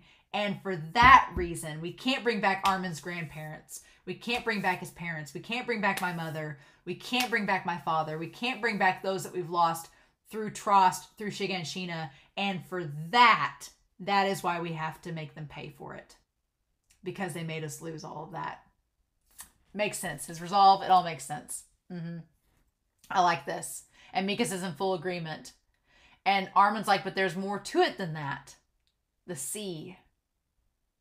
A salt lake so big that merchants could spend their whole lives and still not get all the salt. And we're tying back. God, this whole season, part 1, has tied back to season 1 so many times. Through Keith, through going back to the beginning with Shiganshina falling, to Grisha and Carla, to this moment here with Armin and all them. The very beginning, the salt and the sea. Yep. And I still have not forgotten that beginning of this season, we saw Aaron at the ocean. So he gets to the sea. Okay. I haven't forgotten about that. Yeah. And Armin's saying there's more than just titans outside the walls. There's fiery water. Lands of ice and snowy and sandy snowfields. Yeah, so Armin is just like thinking outside the walls, right? Mikasa, here's the thing, and it's interesting. Mikasa doesn't seem to be thinking outside the walls. She just wants to make things comfortable again, to where things can kind of go back to the way they were, right? Mikasa seems like they want to retake Wall Maria so that they can get back to the way things were before, like that sense of normalcy. But there's a lot of that will never go back to the way it was because Rod Reese and his family are dead. And then Armin is on the other end of the spectrum, kind of like Erwin. He wants to know what's beyond the walls. Like, what's out there? My book that my grandfather gave me had the chasm. There has to be something symbolic about the chasm and the Aurora Borealis. There has to be something to it. I know there is. I know there's something to it. Don't spoil me, but there's some reason. I know it. I just know it. It's going to come back to that, right? The chasm that looks like a lightning bolt, right? The imagery, it's all coming back. I just know it. And then the sandy snowfields that kind of look like from the Edie in season 2 that the Titans rose up from. Just saying, the imagery, it's all there, right? I joined the Scouts so I could see all that. And Aaron's saying, yeah, you sure did. And this moment's so interesting. Aaron's like, yeah, you joined the Scouts so you could go see what's outside the walls. I'm curious, that look that Armin gives him after he says that. and his eyes opening wide and looking at him, and then, yeah. And then he says, right, let's start by seeing the sea. He's like, you still doubt that it's real, Aaron, but you'll see it does exist. And Aaron's like, oh, you don't have to. He's like, I get what you're saying, right? We'll have to go see it. Sure. He's like, it's a promise. You have to go. And oh, you can see Levi in that moment on the outside of the wall. You can see him. And he's like, Mika says, like, yet another conversation only you two get. When he's like, we can explore the outside world. It's got to be way bigger than inside the walls. So in that moment, I think Aaron, it's complicated, right? It's complicated. That's such a moment, because in that moment, it's like, is Aaron, I feel like there's a part of Aaron that believes he's not going to get to see what's outside the walls. There's a part of Aaron that wonders if they plug up Wall Maria, are they going to get to go outside? There's a part of me that wonders if Aaron is hesitant to agree with Armin, because he's like, I don't know if we'll get to go see outside the walls if we plug up Wall Maria. I don't know. But then there's another part of me that he's like, outside the walls seems really dangerous, and I don't know if he wants Armin to go outside the walls, because then it'll put Armin in danger. And then there's another part of me that's like, I don't know if Aaron wants to go outside the walls anymore. I don't know. But that's been Aaron's whole thing since the beginning, is not having the walls and seeing the freedom that's out there. But this mission is so dangerous that I think Aaron is worried for Armin. He's worried about him. And Armin's trying to be like, and I feel like Armin thinks that Aaron's doubting that they'll be able to accomplish this mission. And Aaron's like, no, we got to make some plans. The first thing we're going to see, we got outside the walls, is this, and this. I'm going to prove to you that there's a sea. There's got to be a whole big world out there. And I feel like Aaron in that boat, Aaron and Levi are kind of in the same mindset almost in this moment, where Aaron's like, I don't know what's going to happen after this is over, after we retake Maria. I don't know what's going to happen, but I don't want to, Aaron's almost like, I don't want to jinx it. I don't want to be like, yeah, we'll go see the sea, because famous last words, right? But we know that Aaron gets there, so that's so curious. That whole that exchange between Aaron and Armin, I'm so fascinated now, and I want to come back. I'm going to mention it in the recap, and I want to come back to it by the end of this season and be like, what else could have been in that moment? That, because Armin feels like Armin's eyes getting bigger and being like, do you not think we can do it?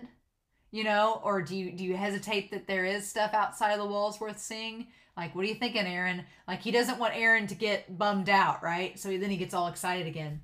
But Levi's sitting down, listening to them talk with the ale there. Yeah. That's when we see him just sitting there looking sad. That look on Levi's face. I'm really nervous for Levi. I will be honest with y'all. I'm really nervous for Levi, because in that moment, the three of them talking, you know what it reminded me of?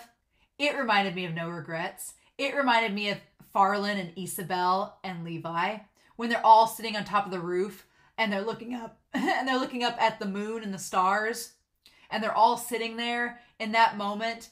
And Farland is like, it's Isabel in this case. Isabel's the one that's like, when we get above ground from the underground, we're going to do all this crazy stuff, right? And Farland and Levi are like, yeah, we are. And in that moment, it almost seems like Levi is equating himself into Aaron's shoes and being like, I know exactly what that feels like when you have your two friends with you and you're theorizing all this wonderful stuff that's going to happen when you get outside, when you get above ground, when you get outside the walls. Same thing, right? For each of them. He's like, I know exactly that feeling.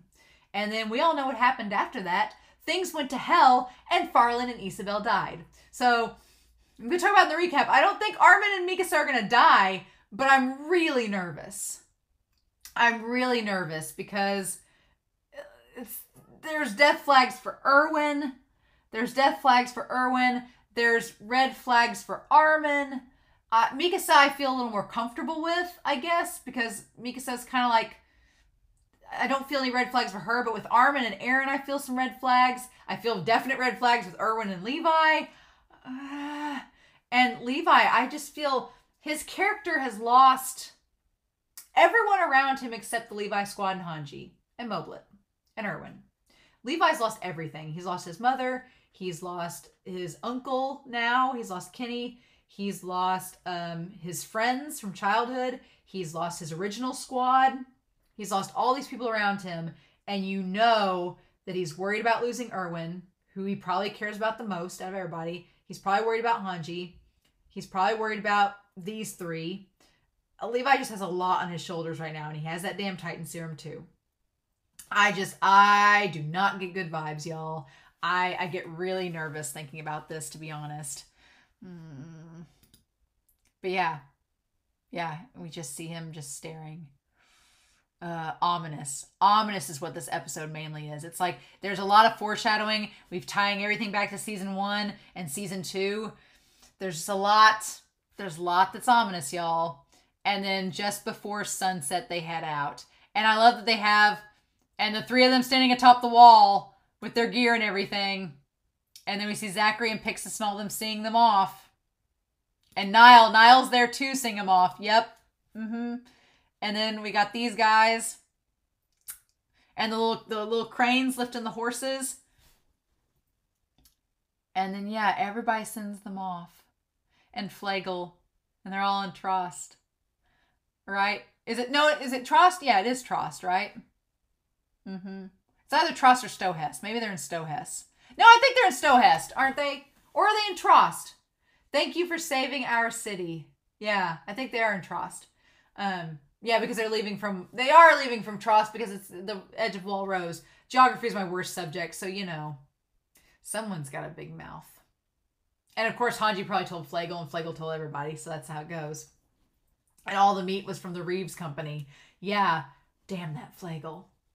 And then I love we have our Gremlin squad. We have our Gremlin squad. Connie and Sasha and John are like, yeah, you can count on us. I love we have our 3 Gremlins. Absolutely amazing. I love the 3 of them together.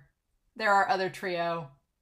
And yeah, the Scouts have never had a send-off like this. We got this guy that's Pompadour 2.0. He's Gerger 2.0. Hopefully will not meet the same fate as Gerger, but you know. And Erwin smiling, saying, this is a first.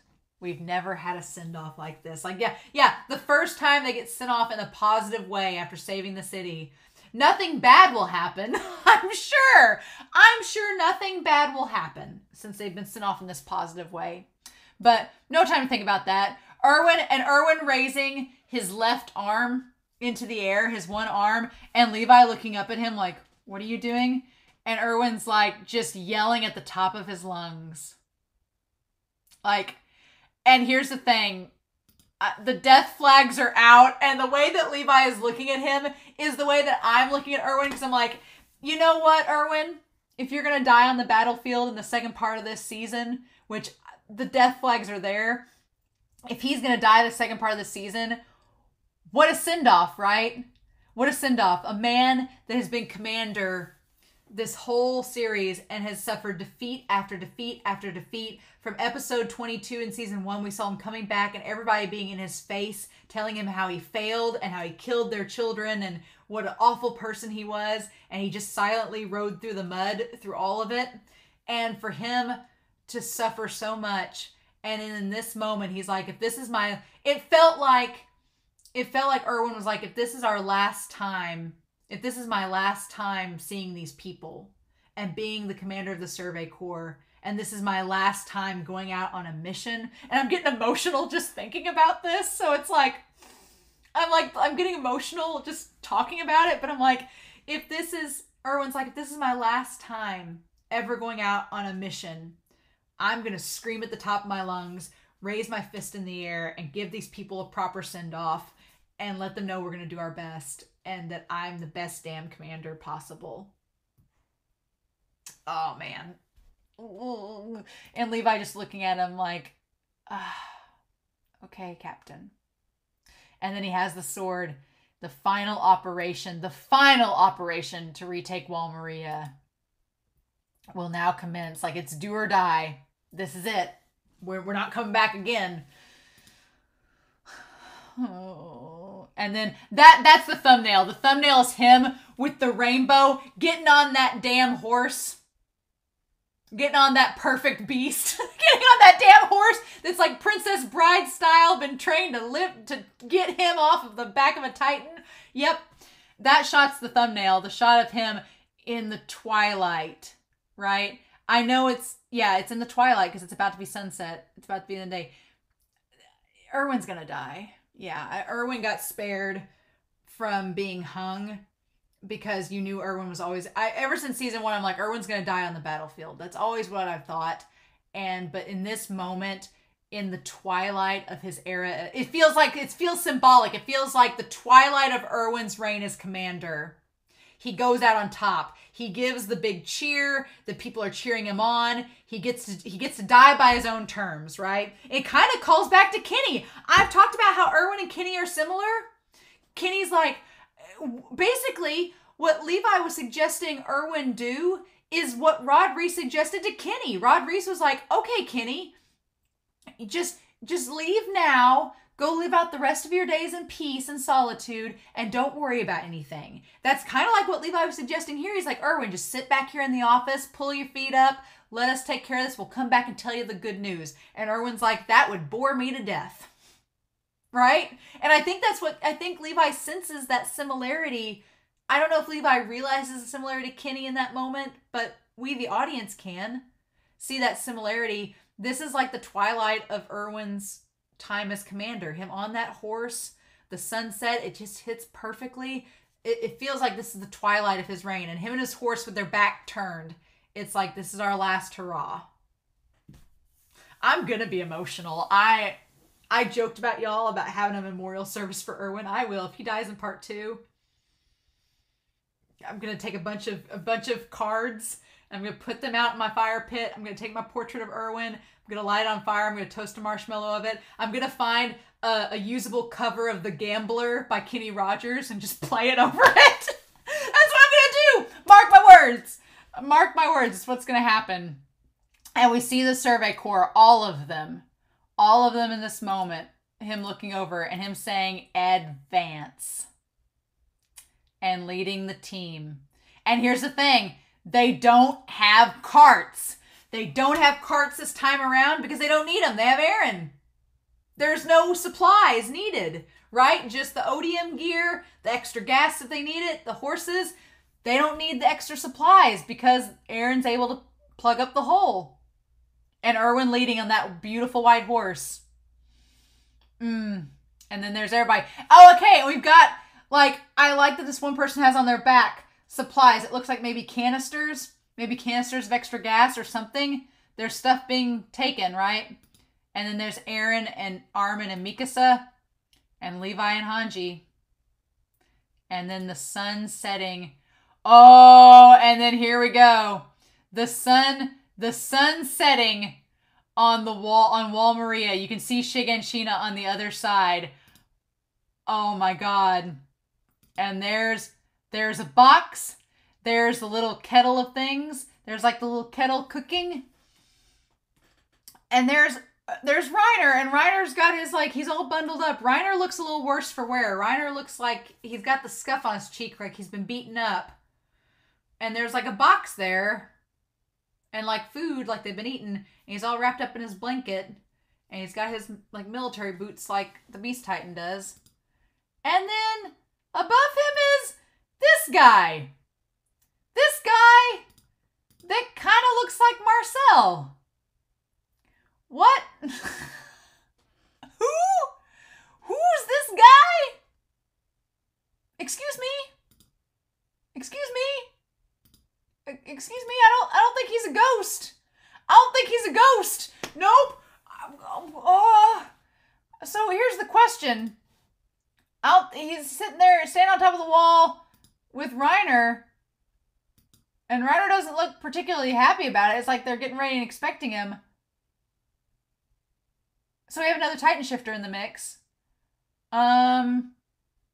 Who's this man? Who's this man? So my thoughts are either one, I've got some theories about this, thinking about the episode. One, my thoughts are that this guy could be, does Marcel have a twin? This guy looks a lot like Marcel. he looks like, I'm going to go back to the OP while I have it pulled up here. I'm going to go back to the OP and seeing them wandering through the woods, right? And seeing them wandering through the woods, okay? Yeah. Yeah. So, this little guy kind of looks like Marcel. Yeah. Has the same hair at the end. Excuse me? Excuse me, who's this dude? What? You're introducing us to all these Titan shifters? What? So, my thoughts are it's either one of three things. One of three things. This mystery dude. Theory time. Mystery dude is either... I'm going to put down mystery dude because we have to talk about him in the recap. Mystery dude is either Marcel's twin brother. They look very similar. There's no reason why Marcel couldn't have had a twin. Maybe this guy just stayed behind and his twin brother went instead. Oh, so it's either Marcel's twin or Marcel's brother. Doesn't have to be a twin. Could be a younger brother. You know, could be brothers. But he looks an awful lot like Marcel. Although Marcel's hair was redder. So, in the flashback. So there's that. Could be that. This guy could be a random guy from the hometown, wherever the Titan shifters, the warrior crew are from. And the Beast Titan just brought him back with them. And was like, hey, went and picked up this kid. He's from our village. He's a Titan shifter. He's going to join the group now. Could be that. Or 3, he's a guy that has ate Ymir and become whatever Titan Ymir was. I'm hoping it's not the third option, because if Ymir's dead, that's going to suck. If Ymir died off screen, I'm going to be really pissed off. Because 1, Historia won't have Ymir around, and that's going to break Historia's heart. But 2, I wanted to see so much more with Ymir. And if this guy ends up being somebody that killed Ymir and took her power, I'm not going to be happy about that. No. Very interesting. Again, ominous. 10 kinds of ominous. Because now there's a new kind of Titan shifter involved. I'm sure this guy's a Titan shifter. There's a new one involved that the other guys don't know about. Okay. And Reiner doesn't seem all that happy about it. No problems, no worries, none at... Oh my God, we're over 2 hours. Well, I talked for over 2 hours. We did it. We did it. My discussion is now longer than the recap for season 1. Took us 2.5 seasons, but here we are. Great. That's what you wanted, right? I know there's y'all were like, oh, your season 3 part 2 discussions are going to lead into 3-hour territory. No, God, no. I don't know if I can do it, but yeah, we're at 2 hours. Awesome. So yeah, I'm so glad I don't have to wait to watch episode 13. I'm so glad that I don't have to wait, because I'm telling y'all why I'm so hyped. And that is because I have questions going in to season 3, that part 2 that we're going to talk about in the recap. There's so much to talk about with characters, so much to talk about with themes, with everything. This season's been just like, Isayama's like, well, I spent 2 seasons getting you kind of hooked on this show. Now we're going to get into the deep shit. And it's like, okay, fine. But I'm so excited for the recap. I can't even begin to tell you. It's going to be wild. Lots of stuff to talk about, and probably no crazy gimmicks. I thought about, like, maybe for season 3 part 2, like getting caution tape or something, like putting it up. Y'all were talking about like a conspiracy board. I haven't had time to print out anything, so it's probably not going to look crazy for the recap for season 3 part 1. We're going to keep it minimalist.